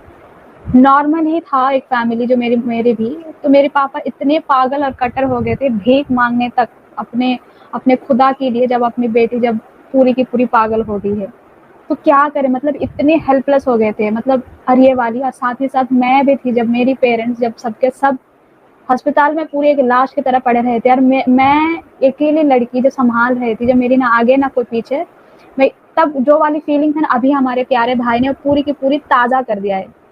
इनकी दर्द मैं समझ सकती हूँ। जो मैं ये बोलना चाहती हूँ कि कुछ ना कुछ ऐसी पावर हो जाए जो अपने पेरेंट्स को ना किसी भी तरह ना उन्हें बचा लिया जाए। ये वाली हेल्पलेस सिचुएशन होती है, वो वाली जो मतलब खुदा ताला अगर सुन ले, जल्दी से जल्दी पेरेंट्स मतलब उड़ जाए, जिंदा हो जाए, ऐसा कुछ हम लोग मतलब पागल हो जाते हैं। वो इतना प्यार करते हैं अपने खुदा जी से, लेकिन मोमिन लोग हम जैसे कि ना कबूल करने के लिए जब वो बोलते हैं, इतने ज़्यादा दुआ पढ़ते हैं, कुरान पढ़ते हैं, अल्लाह ताला सुनता ही नहीं है। तब हम लोग जब इसी तरह प्यारे भाई ने जब रुसवा हो गए थे अल्लाह ताला से, तो नमाज़ें जब थोड़ा मतलब बंद कर दी थी, और साथ ही साथ थोड़ा लॉजिकल रैशनल थिंकिंग इनबिल्ट करके थोड़ा बहुत यहाँ वहाँ रिसर्च की, स्पार्टिकस भाई और जफ़र भाई की वीडियोस देखे, तो रैशनल बने, और 70% तक उन्होंने इस्लाम की सच्चाई जान के एक नॉर्मल ह्यूमन की तरह जब सोचने लगे थे ना, तब उनकी लाइफ में उनकी मतलब चाचा लोग, फूफू लोग उनको इतना मारे। आपने सुना है कि एक, मैं ये बोलना चाहती हूँ, ऑलरेडी इस्लाम के कारण एक नॉर्मल इंसान, एक मोमिन खुद एक विक्टिम होता है, लेकिन एक्स मोमिन बनने के बाद भी ना विक्टिम बनता है सिर्फ और सिर्फ मुसलमानों के हाथों से। ये वो वाली स्टोरी है। नॉर्मल जिंदगी हम चाहते हैं कि हम सच्चाई के रास्ते में जाते हैं, मतलब जो भी एक नबी है, अभी हमारे प्यारे भाई बताएंगे कि उनको एक्स मुस्लिम बनने के लिए वाली रीजन थी, और एक्स मुस्लिम बनने के बाद नबी उस्मतुल हसना के बारे में क्या क्या इन्होंने सीखा है, और पूरी की पूरी देखो हमारे प्यारे भाई की अपनी अम्मी जान की बेहुरमती सुन के पूरी की जो 70% था वो तो 100% मान ली, क्योंकि मुसलमान लोग इतने जब कट्टर होते हैं, नमाजी होते हैं, अल्लाह ताला तो बहुत अच्छे सच्चे पाक वर्ड्स यूज करते हैं, पाक शब्द यूज करना चाहिए, लेकिन एक इंसान की जब डेथ हो जाती है, उनकी ही ऊपर इतनी गंदी सोच होता कैसा है? भाई मैं आपसे एक सवाल करना चाहती हूँ। मैं जानना चाहती हूँ, आप एक्स मुस्लिम बनने के बाद, जैसे कि आपने जान लिया है कि 38 फ्लैट के बाद अल्लाह ताला है ही नहीं, तो ये बात जान लिया है जी। आपने कहा कि आपके पाकिस्तान में 2 साल की और 6 साल के मुल्ले मुफ्ती रेप भी करती हैं लड़कियों के साथ, तलाक होना आपको बहुत बुरा लगा, और बहुत बुरा लगा। इमाम, हाँ, रोड पे एक इमाम अपनी वाइफ को मारता है, मतलब उसको बिठाता है इस तरह। और आपके साथ जितने भी जुल्म हुई है एक इंसान ही किए हैं। जो इंसान एक मोमिन था, जो एक नॉर्मल इंसान, जो अच्छा सच्चा वाला मोमिन होता है ना, वो कभी एक्सपेक्ट नहीं करता कि एक इंसान उससे जानवरों से भी बदतर करता है। क्योंकि हमारे जब हम जैसे जब मतलब नॉर्मल मोमिन ये समझते हैं कि मोमिन ही दुनिया के बेहतरीन इंसान है, तो ये कभी मतलब बदसलूक, बदतमीज़ बातें, बदतमीज़ करतूत कभी नहीं करेंगे। तो ये वाली सोच से उन्हें बाहर आ गए हैं कि ये मतलब इतने बदतर हो कैसे सकते हैं, वर्ड्स कैसा यूज़ कर सकते हैं, करतूत कैसा यूज़ कर सकते हैं। एक नॉर्मल क्वेश्चन होती है ना, इनके दिमाग में आई थी, और वही वाली क्वेश्चन ही इन्होंने एक्स मुस्लिम बनाया था। और एक्स मुस्लिम बनने के बाद इस्लामिक ब्रेन, कुरान वाले दिमाग ना इनकी लाइफ इतनी बर्बाद करी है कि इन्हें अपनी स्टोरी ने आपने पूरी की पूरी सुनाए। जब आप कट्टर मोमिन थे, 5 वक्त नमाज करते थे, ईद उल फितर पे जाते थे, पूरी की पूरी रोजा रखते थे, तब नॉन मोमिन लोगों पर क्या बिलीव रखते थे? ऑलरेडी आपने बोला कि आपकी दादी माँ, ये सारे लोग डरा डरा के, छिपकली वाली बात से आप बहुत डर गए थे। हाँ, बचपन में इस्लाम हमेशा डर से ही बुनियाद रखती है। एक छिपकली वाली ब्रेन वॉश की, दूसरी जवानी में रोजा रखने, नमाज करने से ज्यादा मतलब इफेक्टिव होती है, बुढ़ापे नहीं। ये वाली बोंगिया मारा है। और क्या क्या है भाई? अब मेरा सवाल ये है, जो मोमिन होते हैं ना नॉर्मल, ठीक है सिस्टर, नमाज नहीं पढ़े, कुछ भी ना करे, सही है ना, लेकिन जो सा वो जुम्मे की एक नमाज पढ़ते हैं, सही है, तो वो कभी भी जो सा, अगर आप एस मुस्लिम की लिंक दे दो ना चैनल की, वो कभी भी जो सा गुस्ताखी बर्दाश्त नहीं करेगी, बोले कि नहीं ये हमारे इस्लाम के अगेंस्ट है, ये है वो है। जिन लोगों ने कभी जिंदगी में नमाज नहीं पढ़ी, सिर्फ अल्लाह को मानते, वो भी कभी भी बर्दाश्त नहीं करेंगे। मतलब इंसान की ऐसी ब्रेन वॉशिंग कर लेता है, सही है। तो एक पाकिस्तान के अंदर ही वाक्य है, बांग्लादेश से एक बंदा आया था, उस पे मोहम्मद लिखा था, उसने पेज फाड़ लिया, उसको क्या पता क्या लिखा है उर्दू अरबी में, तो उसकी लाश को ऐसा जलाया गया ना कि वो मंजर खौफनाक था। तो आपको मैं ना पूरा पूरा वाक्य बताता हूँ, ठीक है। तो एक वैसा ना पाकिस्तान में वाकया हुआ, मियाँ वाली की सिटी में, सही है, आप सब जानते हो, मियाँ की सिटी में एक वाकया हुआ था। एक 7 साल की बच्ची थी, बेचारी पैदा हुई हुई बच्ची जो सी थी ना, सही है ना, तो बाप ने उसका बहुत बेरहमी तरीके से कत्ल किया। उसको इतना गुस्सा चढ़ा, सही है, उस दरिंदे बाप ने अपनी 7 साल की बेटी को गोलियां छाती मार के अपनी पैदा हुई बेटी को मार दिया, ठीक है। तो बताओ ये कहाँ से इंसाफ है। सिर्फ उसको इतना गुस्सा था कि ये बेटी बड़ी होगी जो से मेरी के किसी और के बस्ते पे सोएगी। तो ये बात है, सही है ना। और मियाँ वाली में जब मैंने वाकया देखा ना, तो मुझे बहुत गुस्सा चढ़ा, सही है। तो ये इतना ज्यादा सिस्टर, इतना ये पागल मजहब है, इतना मैं आपको क्या बताऊं। अब होता क्या है, होता ये है, हमास के मुस्लिम पे जब अटैक, तो जंग कौन शुरू करते हैं? मुस्लिम करते हैं ना, कीड़ा तो इनके अंदर होता है ना। जब इन लोगों ने उधर इसराइल में जंग शुरू कर दी, जब इसराइल वाले इनको बाजू दे दी, जब यहूदी बेचारे मरते, तो उनके जो सही जश्न मनाते हैं, हाँ ठीक है, बहुत अच्छा हुआ, ये है वो है, ये 2000 मरे हैं बेचारे बेकसूर, मजदूरी करने वाले, खाना खाने वाले, सही है ना। लेकिन जब इनके बच्चे मरते हैं, इनकी बीवी मरते, अपनी वही रोते, फिर इतने रोते, कहते ओ ये क्या होगा, ये क्या होगा, ये क्या होगा, सही है ना। जब आपको पता है कि इन लोगों ने 500 रैकेट हमास वालों ने मारे हैं, इसराइल पे इसराइल 600 मारे हैं, ठीक है। और इनका पूरा का पूरा जो ना, क्या कहते हैं वो, मुल्क ही खत्म कर दिया। अभी भी कुछ 25% हिस्सा रहता है।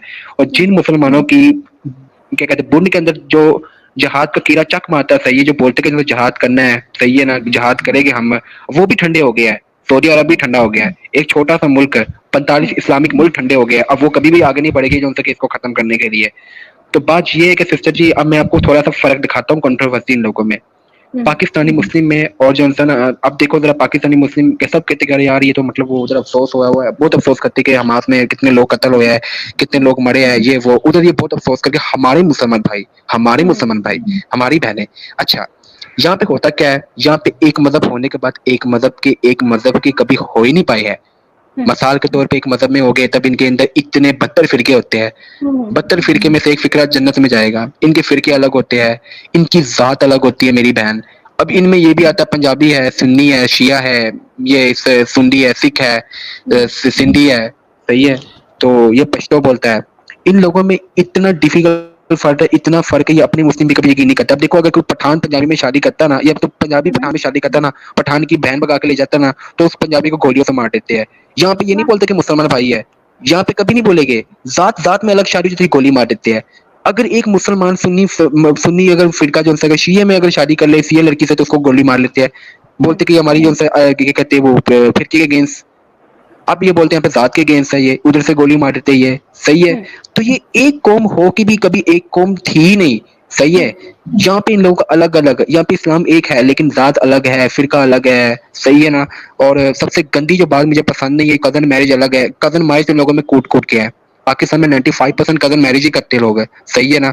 आज मैं ऑनलाइन पे लड़कियों पे बात करता हूँ, कहती है, "अरे! मैं तो अपने कज़न की मैं अपने चाचा के बेटे को पसंद करती हूँ, मामू के बेटे को पसंद करती हूँ, ये वो।" मुझे इतनी शर्म आती है, मैं बता नहीं सकता, इतनी गंदी कौम है ये। ये वो कौम है मेरी बहन, जो इन लोगों ने एक मुर्दा औरत को नहीं न छोड़ा, कब्र से निकाल कर उसके साथ जो उनसे गंदी-गंदी बकवास करते हैं। ये वो कौम है ना कि मैं आपको क्या बताऊँ। अब एक आपको वाकया बताऊँ पाकिस्तान का। मेरी बहन एक वाकया बताऊँ पाकिस्तान का। एक 13 साल की बच्ची मासूम सी थी। उसका छोटा भाई जो-सा बीमार था।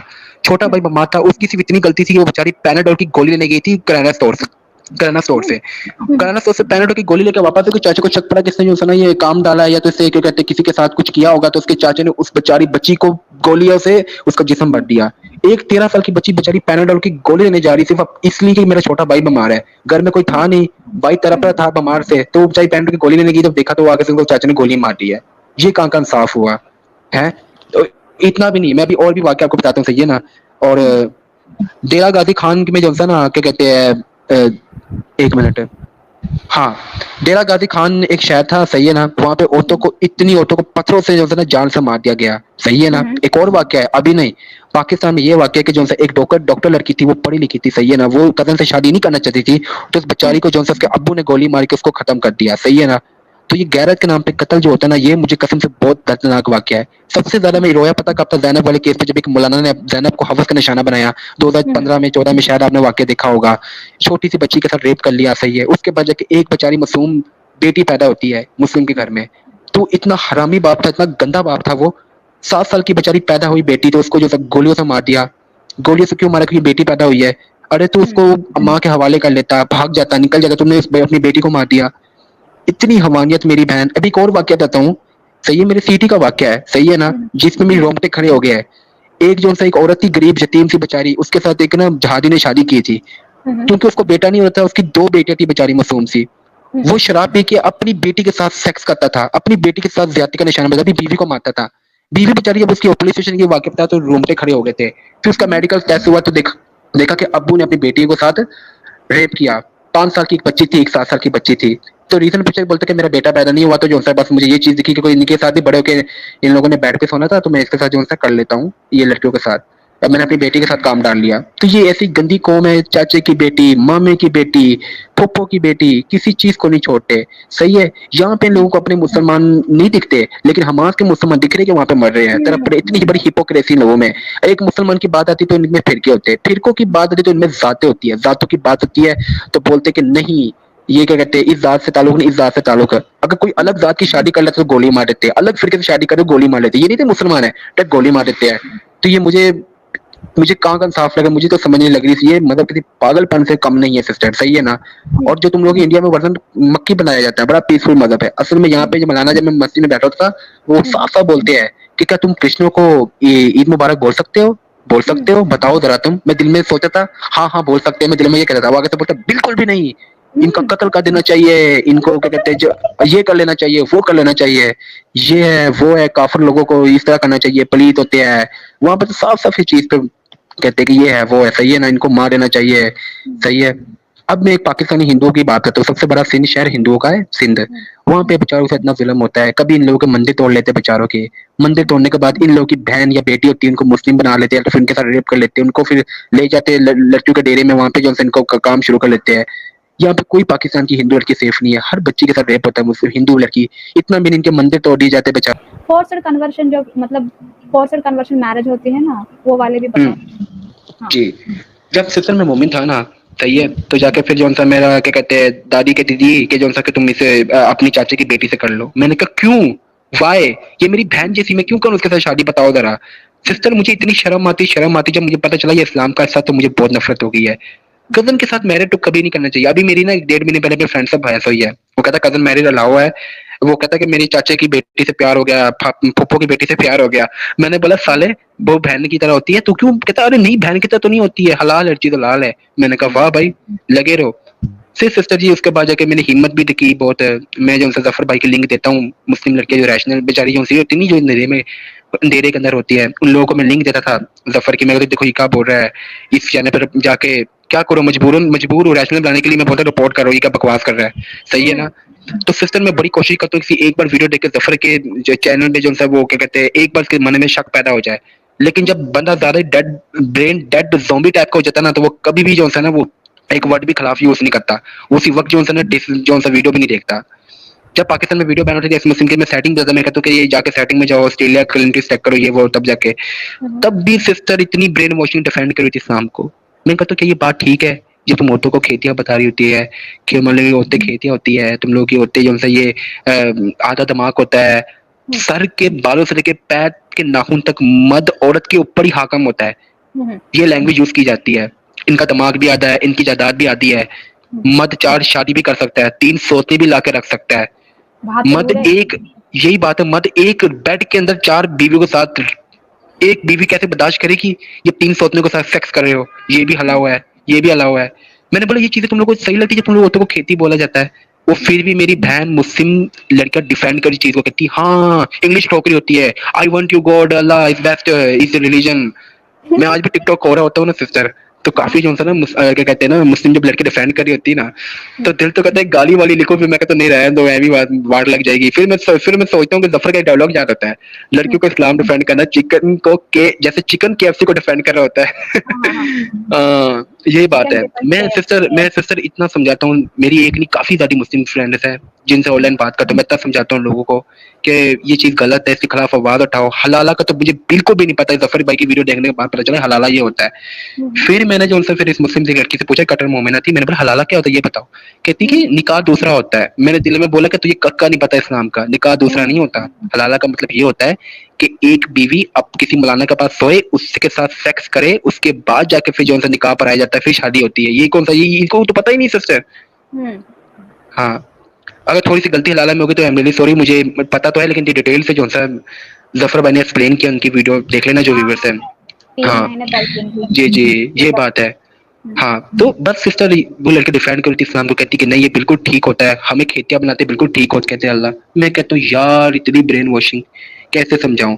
जफर भाई ने एक वीडियो में सही बोला है कि अगर किसी बच्चे को किसी जानवर के बीच रख लो ना, तो वो बच्चा कभी इंसान नहीं बनता, वो जानवर का जानवर ही रहता है। अगर वो बच्चा शुरू से इंसानों के बीच रहे ना, तो इंसान बनता है, क्योंकि उसको पता है इंसानियत का मतलब क्या होता है। तो इनकी यही मिसाल है, अगर जानवर में से अगर एक जानवर समझदार भी होगा ना इंसान, तो वो जरूर इंसान की तरफ आएगा, वरना अदरवाइज जानवर ही रहेगा। तो ये सब ज़ोंबी के रूप में सिर्फ ज़ोंबी है, एक वर्ड भी। इतनी मेरी बहन कट्टरता, इतनी कट्टरता, आस पास मस्जिद हर जगह, इतने ज्यादा मोमिन, इतने ज्यादा मोमिन, ऐसा लगता है कि पूरे एरिया में मैं एक खाली अलौता एथीस हूँ। इतने सारे मोमिन, इतने सारे मोमिन, अगर तुम एक लफ्ज भी इस्लाम के खिलाफ कर लो, तुम्हारी गर्दन उड़ा के रख देंगे। इतनी कट्टरता मेरी बहन। तो मुझे जानना है कि पाकिस्तान में जो मोमिन लोग होते हैं, जो काफिरों को किस तरह देखते हैं और उनके साथ किस तरह बिहेव करते हैं। क्या कन्वर्जन ऑफ मैरिज जो भी होता है, मैंने जो न्यूज में देखा, ये सच है? आपने कभी इसके ऊपर गौर की है? सिस्टर जितनी भी मेरी लड़कियों से, मेरी सिस्टर आपको मैं डिटेल से बताता हूँ, जितनी भी मैंने लड़कियों से बात की ना, 90% लड़कियों की शादी कजन मैरिज में होता है। मुस्लिम में कभी भी जो है ना अदर कोई रिश्ता नहीं देगा, बाहर के लोग नहीं देंगे, बेशक वो मुस्लिम क्यों ना हो। इनमें यही तो सबसे बड़ी दोगलापन है। ये तो एक तरह से मुसलमान मांगते हैं, फिर कहते हैं फिरका अलग है, जात अलग है। ये सिर्फ चाचे मामे की बेटियों से ही कराते हैं। 95% कजन मैरिज या 90% होते हो गए, लेकिन 10% आउट ऑफ होते हो जो पढ़े लिखे हो गए, मॉडर्न मुस्लिम होते हो गए, जो मतलब हाँ वो बात है। कट्टर मोमिन के बारे में पूछ रही हूँ। कट्टर मोमिन जबरदस्ती किसी और मोमिन, मतलब मोमिन नहीं, किसी जैसे कि सिंधी लड़की, काफिर लड़की से जबरदस्ती उठा के उनको कन्वर्जन करा के शादी करते हैं, लव जिहाद वाली मान लो। हाँ यही बात है सिस्टर। और एक दूसरी बात आपको कह दूं, मैं कहाँ से बात शुरू करा था, डिफेंस इस्लाम से, सही है ना। तो हाँ, मैं सिस्टर जब भी बाहर निकल रहा होता हूँ ना, तो मैं छोटी छोटी इतनी, मैं जिस एरिया में रहता हूँ ना, सबसे मजबी एरिया, इतनी कट्टरता मेरी बहन 5-5 साल की, 6-6 साल की बच्ची बुरके के अंदर होती है, बुरके के अंदर उसको सकाफ बनाया होता है, गर्मी से वो बेचारी बेहोश हो जाती है। 5-5 6-6 साल की बच्चियों को बुरका बनाया होता है। इतनी कट्टरता मेरी बहन, इतनी ज्यादा कट्टरता मैं बता नहीं सकता। 5-5 6-6 साल की बच्चे को बुरका बनाया होता है कि जो सा है कि ये मदर में लाओ है। वो रोती कहती मम्मा मैंने ताना मैंने नहीं करना, लेकिन फिर भी माँ बाप जबरदस्ती बनाते हैं। छोटी छोटी 5-5 6-6 साल की, 10-10 साल की बच्ची को बुरका बना देते हैं। बुरका भी किलो का होता है बेचारी। एक और वाक्य आपको बता दूं मैं अपनी हमसाई का। मैं जब अपनी हमसाई के पास था ना, वो रोने लगी, कहती कि मेरी माँ की डेथ हो गई है। तो मैंने रीजन पूछा किस बात पे, कहते कि मेरी माँ चिंची रक्षा में बैठी थी, तो बुरका पहना था, तो बुरके का जो लमका हुआ नहीं होता, वो जो सा लमका हुआ नीचे लमके होते हैं ना, वो कपड़ा, वो गाड़ी के टायर में आ गया, तो वो गाड़ी का टायर मारने के बाद वो लमट के नीचे गिरी, उसका सर फट गया, सर तो ऊपर गाड़ी सर गाड़ी आ गई है। गाड़ी आ गई हाँ तो मेरी माँ मर गई है बुड़के पहनने की वजह से। तो इतने नुकसान इसके है। उस बेचारी की माँ ही चली गई बुड़के की वजह से। गाड़ी का जो था ना, वो बुरके का लमका हुआ कपड़ा होता था, वो टायर के अंदर आ गया, चीची रक्षे के अंदर, वो ट्रक के अंदर नीचे की। बुजुर्ग थी, 80 साल की, इसकी माँ 70 साल की होगी, मुझे इतना नहीं पता। तो उधर से जो जब वो नीचे गिरी बेचारी, तो सबसे पहले तो जो फिर वो उसका जिस्म टायर के अंदर आने की कोशिश की। उसके बाद जाके उसके ऊपर एक गाड़ी गुजर गई, गाड़ी चली गई। उस बेचारी की हड्डी पसली, जिस्म पिसो पिस हो गया था एकदम, मेरी बहन जी कसम जी से। तो वो बेचारी रो रही थी मेरी माँ की क्या हालत हो गई है। इतनी ज्यादा कट्टरता, छोटी छोटी बच्चों को मतलब लगा रहा, बुड़के में डाला होता है। मैं सोचता हूँ कि इंडिया में शायद एक्स मुस्लिम की तादाद आ जाए ज्यादा। पाकिस्तान में तो नामुमकिन है, कभी भी जो सा कोई भी नहीं होगा। अगर होगा तो 1-2% होगा, छुप के, हम्म, छुपे होंगे आराम से, इंटरव्यू देने कभी नहीं आएंगे, लेकिन दिल दिल में होएंगे। तो क्या फायदा जब ये दिल कौम दिल जो में सी नहीं है। भाई, 4 लाख से ऊपर लोग पाकिस्तान में एक्स मुस्लिम्स है। क्या हाँ, क्या कह रही हो? आपके पाकिस्तान में ना 4 लाख से ऊपर एक्स मुस्लिम्स हैं। अच्छा, मुझे पता नहीं था। ये तो बड़ी अच्छी न्यूज है, ये तो बहुत आपके अच्छी न्यूज मुल्ला है फिर। मुफ्ती आपके मुल्ला मुफ्ती रो रहे थे ना, टीवी चैनल पे आके बोल रहे थे चिल्ला चिल्ला के कि 4 लाख से ऊपर पूरे के पूरे एक्स मुस्लिम हो रहे हैं, और ये काफी तो सारे बहुत अच्छी लोग। बात है, ये तो हाँ, बहुत अच्छी मैं बात है। चलाऊंगी वीडियो, वो जफर भी देख लेना। मेरी बहन, मेरा दिल करता है कि यार कोई मुझे ऐसा कोई एक्स मुस्लिम लड़का मिल जाए जो जफर की वीडियो देखे चोरी चोरी, कि मैं चैनल से छापा मारो, फिर लाइक किया हो, कमेंट किया हो, फिर मैं इसका रिएक्शन करूँ, आप भी एक्स मुस्लिम हो, तो जाके फिर वो दोनों कसम खुश हो जाए हम दोनों। लेकिन ये हाँ, पाकिस्तान में बहुत मुश्किल होता है। नहीं, बिल्कुल भी नहीं, क्योंकि कभी भी एक दूसरे पे हम यकीन नहीं कर सकते। कभी भी कोई भी साजिश रची जा सकती है, कोई भी टेररिस्ट आके हमला कर सकता है। इसलिए बस चीज, ये तो बहुत अच्छी बात है कि जो उनसे 4 लाख अगर पाकिस्तानी एक्स मुस्लिम लाइफ इधर बैठे, तो मुझे बहुत खुशी हुई है। तो आप सब बहन भाइयों का, मुझे तो बहुत खुशी हुई है। मुझे पता नहीं, मुझे आपने बताया है, ये भी मुझे नहीं नहीं मुझे पता है। पता नहीं, मैं बताऊंगी भी आपको, आप खुद अपने आंखों से देखेंगे। रुको मैं अभी वीडियो चलाती हूँ। हाँ, ये बात है मेरी बहन, ये बात है। तो बस मेरी बहन इतना ज्यादा 5-5 साल की बच्चियों को मैं बार बार रिवाइंड क्यों करूं बात, क्योंकि मुझे आंखों से दर्द नहीं देखा गया। इतनी कटटा, बच्चारियों के हाथ में कुरान पढ़ाया था कि दिन रात कुरान पढ़ो, नमाज पढ़ो। इतनी कटटा, और माँ बाप अम्मी को सिखाती कि तुमने एक मत की गुलाम बनना है, एक मत का होना है। एक लड़की की अभी जो ना मेरे राब्ते में, इसकी शादी बेचारी की हो रही है। मैंने बोला क्या तू ये सही रहेगा जब तुझे शोहर जो तेरे पे जुल्म करेगा, मारेगा, पीटेगा तुझे, उसके बाद जाकर तुझसे मोबाइल ले लेगा, जब तू राब्ता नहीं करेगी मेरे से, टीवी तक घर में नहीं रखेगा, ये बोलेगा इस्लाम में 4 दीवारी के बीच रहना अलाउ है, 4 दीवारी के बीच तो गुलाम बन के रहेगी। तुम औरतें क्यों नहीं आवाज उठाती बताओ? तुम क्या बच्चा पैदा करने वाली मशीनें को हैं? मैंने फिर एक बात बोली है, मैंने बोला कि जो सा चलो मर्द जो सा होता है, 30 साल का बुढ़ा मर्द 16 साल की बच्ची से, 17 साल की बच्ची से शादी कर सकता है, दैट्स फाइन। मैंने बोला कि छोटी एज में सब मर्द शादी कर लेते हैं, लेकिन यही मर्द 16 साल का, 30 साल की, 35 साल की औरत से क्यों नहीं शादी कर सकता? इसका जवाब चाहिए मुझे। मैंने उसको गुस्से से ये बोला, क्यों नहीं कर सकता बताओ जरा? इसमें एक बेवा औरत का भला भी हो जाएगा, उसको संभालने वाला भी कोई हो जाएगा। तो मैंने कहा जब एक मर्द जो सा है 30 साल का, 25 साल का मर्द एक 15 साल की बच्ची से शादी कर सकता है, तुम लोग जस्टिफाई करते हो, डिफेंड करते हो कि एक मर्द 15 साल का क्यों नहीं बड़ी औरत से शादी कर सकता? नहीं नहीं नहीं नहीं, ये नहीं, नहीं ये जायज है, ये जायज है। अपने आप को गुलामी की खुद ही डिफेंड करना, ये बहुत बड़ी पागलपंती है मेरी बहन। अपने आप पर जुल्म करना, ये सिर्फ ब्रेन वॉशिंग है, कुछ नहीं है। और एक और मेरा सवाल था लड़कियों से, सही है ना अक्सर, तो मैं कहता हूँ कि जो सा है मत तुम लोगों पे क्यों हाकम है, क्यों तुम लोगों को मार सकता है, पीट सकता है? मैंने कहा ये चीज कहती कि जो सा मत, मैंने वो क्यों मत तुम्हें मारे पीटे, क्योंकि वो तुम्हें खाना खिलाता है। मैंने बोला क्यों? मैंने कल को अगर तुम कमाओगे, मर्द घर में बैठा होगा, अगर मर्द घर में बैठा होगा, औरत कमाएगी, क्या औरत नहीं पीट सकती? क्योंकि औरत मर्द को खाना खिलाती है। तो सिस्टर, कोई क्या हकूक बोले? नहीं है, कोई मजहब में हकूक नहीं है। बहुत जुल्म होता है बचाई लड़कियों पे, बहुत बेटियों पे, बल्कि पाकिस्तान में जो बेटी पैदा होती है, सही है, तो उस पे ऐसी नजर इन लोगों की होती है, हिमानियत की ऐसी, बच्ची को ये नहीं छोड़ते, मुद्दा औरत को ये नहीं छोड़ते, किसी को नहीं छोड़ते ये, सही है ना? नफरत होगी मुझे इन लोगों से, बहुत नफरत होगी, इतनी नफरत होगी मैं बता नहीं सकता। मैं कहता हूँ मुझे ना मुल्क से बहुत मोहब्बत है, अपने लोगों से बहुत मोहब्बत है, बहुत अच्छे लोग हैं। बात ये कि जब ये ज़ोंबी बन जाते हैं ना, इस पे जो सा थोड़ा सा जो सा ना, बस ये बहुत जो सा ना नाकाबिले बर्दाश्त बात है। तो और सिस्टर मैं ये कहना चाहता हूँ कि लड़कियां जब डिफेंड कर रही थी चीजों को, ये ठीक है वो ठीक है, मैंने बोला कि मत जो सा, अच्छा एक लड़की थी ब्रेन वॉशिंग कटर, 5 वक्त की नमाजी, फातिमा नेम था उसका, मेरे से कनेक्ट में थी। कहती, मैंने कहा मैं कहती मेरी 16 साल है। मैंने बोला, कहती मैं एक मत की गुलाम बनूंगी, ये वो। मैंने बोला कि क्यों, क्या? कहती कि मुझे कुछ 40 साल का बुढ़ा भी मिल जाए मैं तब भी शादी करूंगी, सिर्फ वो मुझे इज्जत दे। मैंने कहा पागल है तू, 40 साल के बुढ़े से शादी करने के लिए तैयार है तू, सिर्फ इस बात से कि जो सके मर्द कुछ भी कर सकता, तो फुल गुलाम बनी हुई है। उसको सबसे मैंने इतना समझाया कि नहीं, अगर मुझे 30 साल का, 40 साल का, मैं तभी करने के लिए तैयार हूँ कि मत अच्छा हो, मेरी बस रिस्पेक्ट करे। वो जो बोलेगा मैं वही करूंगा, मार भी ले पीट भी ले, कोई बात नहीं, मैं बोलूंगी नहीं, क्योंकि वो मुझे खाना खिला रहा है, इस्लाम में अलाउ है। मैंने कहा वाह, अजीब से मतलब क्या है ये, मुझे समझ नहीं आ रही मेरी बहन। जब लड़कियां खुद अपनी जान की दुश्मन हो, खुद बोले कि मत ठीक कर रहा, तो बताओ फिर औरतें कैसे आगे आए। औरतों को लगाना इस जहालत से बहुत जरूरी है। गुलाम ही है। जिस दिन उनकी इधर सोच बात है। सुनो सिस्टर, जिस दिन पाकिस्तान में 22 करोड़ अवाम में से अगर 11 करोड़ सिस्टर एक्स मुस्लिम लड़कियां निकल गई, तो मौलवियों के धंधे बंद हो जाएंगे। फिर देखना ये कितने रोएंगे, फिर जाके देखना फिर ये कितना औरतों से माफी मांगेगा। औरतें जिस दिन अपने ऊपर जुल्म जुल्म से ना खत्म करेगी, जिस दिन औरतें अगर बाहर निकल कर इनको डंडा देगी ना, तब जाके देना फिर कितनी जो है ना, फिर मौलवियों कैसे रोएंगे, कैसे पीटेंगे, इनके कैसे ढंडोरा पीटेंगे ये लोग। सही है ना, लेकिन औरतों को लगाना बहुत जरूरी है।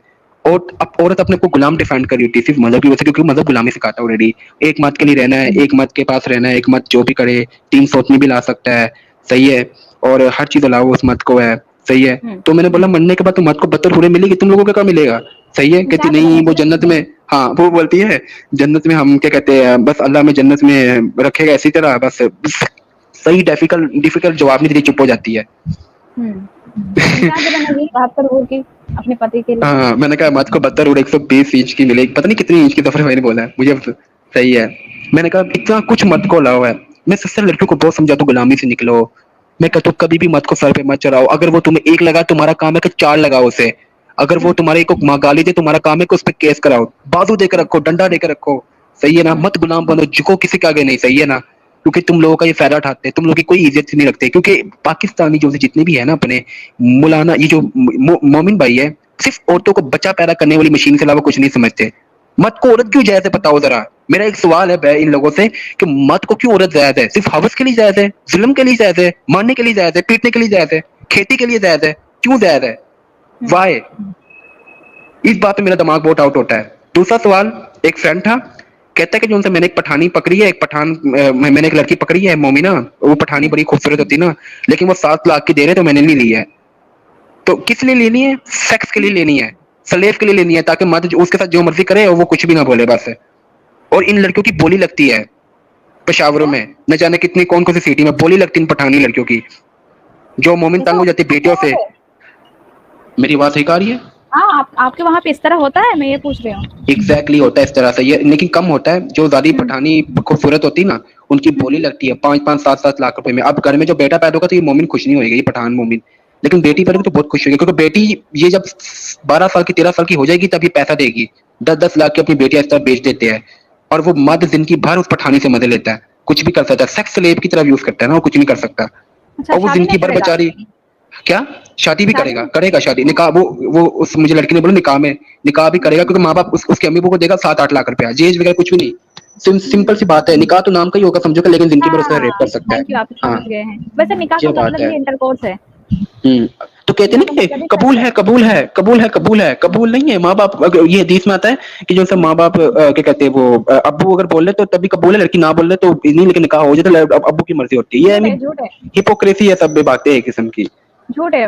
वालिद की जो गार्डियन होते हैं उनके कंसेंट के बिना शादी नहीं, निकाह नहीं होती। मुझे और एक सवाल है भाई, आपसे पूछना है।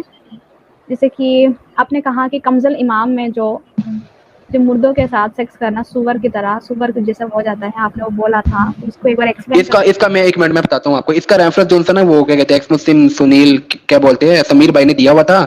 उसके चैनल पे जाओगे तो रेफरेंस मिल जाएगा। मुझे डिटेल अच्छा, से नहीं अच्छा, पता, जो मुझे रेफरेंस न्यूट्रोफिलिया मुझे वाला। मुझे हाँ, मुझे जो रेफरेंस नहीं डिटेल से पता वो मैं इधर एक्सप्लेन नहीं करूंगा, वरना मोमिन फिर जो सा बोलेगे जो सा किसको। तो इसलिए मैं कहता हूँ कि जो बात मेरे पास सबूत प्रूफ है, दलील है, उससे दलील के साथ बात करूंगा, विदाउट दलील से बात नहीं करूंगा। समीर भाई ने वो वीडियो बनाई है, तो वो मोमिन भाई जो सा देख सकता है, मैं सिस्टर लिंक दे दूंगा, आप उससे दिखा लेना। मैंने आपको एक और वाक्य बताया, पाकिस्तान का डॉक्टर लड़की थी, वो शादी नहीं करना चाहती थी, कजन मैरिड नहीं करना चाहती, क्योंकि वो पढ़ी लिखी लड़की थी।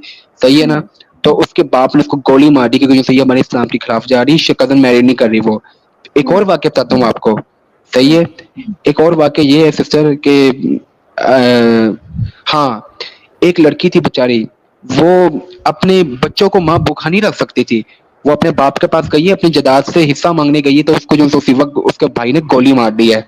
पुलिस केस में जब गए, उसका पुलिस केस में जाने के बाद उस पर कोई केस नहीं हुआ। क्यों? क्योंकि इस्लाम में जायज है कि अगर माँ बाप ने माफ कर दिया तो फिर उसको सजा नहीं हो सकती लड़के को। जैसे जफर भाई ने लाइव स्ट्रीम में बताया, इसी तरह सेम वाकया है जो है। सही है ना, तो उस बंदे को सजा अभी तक नहीं मिली, उसकी बहन का मर्डर कर लिया। ये फिर कातिल को शाबाशी दी जाती है, कत्ल करने वाले को जो उनसे बस गुनाहगार बना देते, ये इनमें उल्टा उल्टा होता रहता है। हाँ, तो बस खवातीन पे पाकिस्तान में खासतौर पे इतनी लड़कियों पे जुल्म होता है मेरी बहन, न जाने मुझ जैसी कितनी लड़कियां, मतलब न जाने जितना मेरे पे जुल्म हुआ है ना, लड़का हो के न जाने मुझसे भी न जाने 10 गुना ज्यादा कितनी लड़कियों पे जुल्म हुआ होगा। उनकी वीडियो कभी एक्स मुस्लिम की पहुंची नहीं है, कितनी अभी तक किस जहालत को झेल रही है, ये कह रही कब्र में जाना है, ये है वो है, सही ज़ॉम्बी ब्रेन वॉशिंग सही तरीके से हुई है, जिसका कोई उम्मीद नहीं लगती मुझे। अब तो मुझे और खुशी होगी कि पाकिस्तान में 4 लाख एक्स मुस्लिम है, लेकिन सामने नहीं आती, लेकिन है तो मुझे इतनी खुशी है, ये मेरे लिए इतना बहुत है बस, और मुझे कुछ नहीं चाहिए, तो बहुत अच्छी बात है। तो सिस्टर मेरी बात सुने, मैं चाहता हूँ जैसे आपका एक्स मुस्लिम पुलिस वाली दीदी जी का चैनल है ना, इस तरह हमारी भी कोई पाकिस्तानी वुमन पुलिस वाली एक्स मुस्लिम बहन का चैनल होए। जैसे आप इंडियन एक्स मुस्लिम पुलिस वाली दीदी जी हो ना, वैसे मैं भी चाहता हूँ कि हमारी भी कोई पाकिस्तानी वुमन पुलिस वाली का एक्स मुस्लिम चैनल होए। शायद 1-2 सुन रही होगी, तो उसका भी चैनल हो जाए तो बड़ी अच्छी बात है फिर सिस्टर। तो अगर कोई सुन रही है, अगर वुमन मेरी लाइव स्ट्रीम को, तो सिस्टर से जरूर कनेक्ट करना, सही है ना, राब्ता करना बहन से। ईमेल भी नीचे है, और उसके बाद टेलीग्राम पे एक लिंक पे क्लिक करो तो सिस्टर से डायरेक्ट बात कर सकते हो आप। जी सिस्टर बोले आप। आपके हिसाब से ना एक्स मुस्लिम के लिए और साथ ही साथ मोमिन लोगों के लिए आप क्या बोलना चाहते हो? खैर मैंने जो आप लोगों को स्टोरी बताई है सबको, मैं अपनी माँ से इतना प्यार करता था ना, इतना प्यार करता था ना, मजहब से भी प्यार करता था, लेकिन मजहब से 10 गुना ज्यादा माँ से प्यार करता था। अपनी माँ की शान की गुस्ताखी बर्दाश्त नहीं कर पाया मैं, तो मतलब ऐसे कि एक क्या 10 बजे तो मैं छोड़ने के लिए तैयार हूँ, लेकिन अपनी माँ से मैं बहुत प्यार करता हूँ। मेरा मैसेज इतना है मोमिनों को कि जौन सा है ना, कि थोड़ा सा जौन सा है ना रैशनल हो, थोड़ा सा जौन सा, मेरा एक मोमिनों को ये मैसेज है कि औरतों को जो तुम लोग जुल्म करते हो, सही है ना, तुम लोग मारते हो पीटो खेती बनाते हो, तुम लोग ये मत भूलो कि तुम लोगों को जौन सा है कि तुम लोग ऐसे पैदा हो, तुम्हें भी तुम्हारी एक औरत ने पैदा किया, तुम्हारी माँ ने, सही है ना। तो माँ का रिश्ता वही समझ सकता है जो बेटा माँ से बहुत ज्यादा शिद्दत से प्यार करे। तो मेरा यही मैसेज है, अगर आप लोगों पे जुल्म होता है, जुल्म के खिलाफ आवाज उठाओ। अगर आप लोग हमारे एक्स मुस्लिम बहन भाई को फेक बोलते हो, ये बोलते हो कि जो सा ये फेक बोल रहे हैं, तो तुम लोग इनको फेक बोल लेते हो, लेकिन जो इनके रेफरेंस होते हैं सही बुखारी, सही मुस्लिम, कुरान की आयत, उनको तुम लोग गलत नहीं बोलोगे। तो थोड़ा सा न्यूट्रल होकर सोचो कि अगर हम क्रिश्चियन पैदा होते तो क्या हम भी दोजख में जलते जिंदगी भर के लिए। मेरा यही मैसेज है कि एक बार जो इंसान है, जो बहन भाई हमारे एक्स मुस्लिम रेफरेंस देते, उस रेफरेंस को वेरीफाई करो, जैसे मैं करता था, सही है, गूगल पे यकीन नहीं था, मैं कुरान पकड़ के देखता था। आप लोग इनको गलत बोलने से पहले एक बार रेफरेंस वेरीफाई करो, जो ऑथेंटिक हदीसें देते हैं सहीह बुखारी सहीह मुस्लिम की, इनको रेफरेंस को वेरीफाई किया करो। रेफरेंस को वेरीफाई करने के बाद फिर एक बार जरूर सोचो, क्या कत्ल करना, आपस में लड़ाना, ताकि मजहबों की पोल ना खुले। जफर भाई ने सही बोला कि ये जुम्मा क्यों होता है, मजहब सारे लोग बने कि मजहबों की पोल ना खुले, मजहबों के इंजेक्शन लगे, कत्ल कराना, आपस में लड़ाना, कहीं गॉड का गुलाम हो सकता है? नहीं। अगर वाकई में कोई खुदा होता तो मेरी माँ को मुझसे दूर कभी ना करता। मैं उसकी इतनी इबादत में पागल हो गया था, वो कभी भी मेरी माँ से मुझे दूर ना करता, मेरी माँ के साथ जो मुझे रखता, मेरी फैमिली कभी भी दूर ना करता। तो ये थी मेरी आज की स्टोरी। तो बस सिस्टर इतना मैसेज मेरा है। थैंक यू भाई, आपने बहुत स्ट्रांग हो और इसी तरह स्ट्रांग रहिए। और मैं चाहती हूँ कि आप हमेशा आते रहिए मेरे चैनल और बाकी चैनल पे। और हम सबका प्यार आपके साथ रहेगी। आप अभी जितना खुशी हो, और मैं चाहती हूँ कि आपकी ज़िंदगी में बहुत सारा खुशियाँ आते रहे, और मैं चाहती हूँ कि आपकी ज़िंदगी में भी बहुत अच्छी लड़की जल्दी आएगी। और मैं तो मुसलमान तो नहीं हूँ, तो मैं इंशाअल्लाह बल्ला अल्लाह तो बिल्कुल नहीं बोलूँगी। और आप जो अपनी माँ को मिस कर रहे हैं, तो मिस तो होगा ही, मैं इसको समझ सकती हूँ। और साथ ही साथ मैं ये भी चाहती हूँ कि मेरे प्यारे भाई, अब से मेरे प्यारे भाई हैं, मैं इनका नाम भी रखूँगी, ठीक है? तो हमारे प्यारे भाई ज़फ़र भाई की बड़ा फ़ैन है, तो मैं इनके लिए नाम रखती हूँ ज़फ़र। और यहाँ पे स्ट्रीम पे जो भी सुना है नाम, वो मैंने ही उनको इस तरह नाम रखने के लिए मैंने उनको कल ट्रेनिंग दी थी शाम पे, तो वो वाला ही नाम ही यूज़ की है। तो मैं अपने भाई का नाम ज़फ़र रख रही हूँ। यहाँ पे आप लोग डरिए नहीं, कमेंट्स में बहुत लोग बोल रहे हैं कि डिटेल्स दिए गए हैं। नहीं, ये डिटेल्स नहीं है। मैंने उनको बोला है कि क्या नाम यूज़ करना है, क्योंकि उनकी कन्वर्सेशन पे कल जब उनकी स्टोरी सुनी थी, तो वहाँ पे खुद का नाम बोल रहे थे, इसीलिए मैंने उनको बताया था कि अपना नाम कभी ना बोलना। तो उसके लिए एक मैं झूठा नाम रखा, तो वही तो बार-बार बोल रहे हैं, बस इतना ही। बस अब से हमारा यहाँ पे मिस्टर एक्स मुस्लिम, मैं इनको छोटू ज़फ़र बोलूँगी। और मैं चाहती हूँ कि हमारे छोटू ज़फ़र भाई को सारे लोग फूल दीजिए, और साथ ही साथ उनको हौसला दीजिए। अपनी नई वाली ज़िंदगी में उनकी खुशहाली मिले, इस बात पे आप आशीर्वाद दीजिए। मैं चाहती हूँ कि हमारे एक्स मुस्लिम में और एक मेंबर आए हैं और हम सब एक बड़ा फैमिली बने हुए हैं। और ज़फ़र भाई को बहुत सारा थैंक यू भाई, आपने हमारे यहाँ पे छोटू ज़फ़र भाई को एक इंसान बनाए हो, और मैं चाहती हूँ कि सारे लोग हमारे एक्स मुस्लिम फैमिली को एक दूसरे को कांग्रेचुलेशंस कहते हैं, और छोटू ज़फ़र भाई के लिए मेरी पूरी स्ट्रीम गुलाबों से भर जाना चाहिए।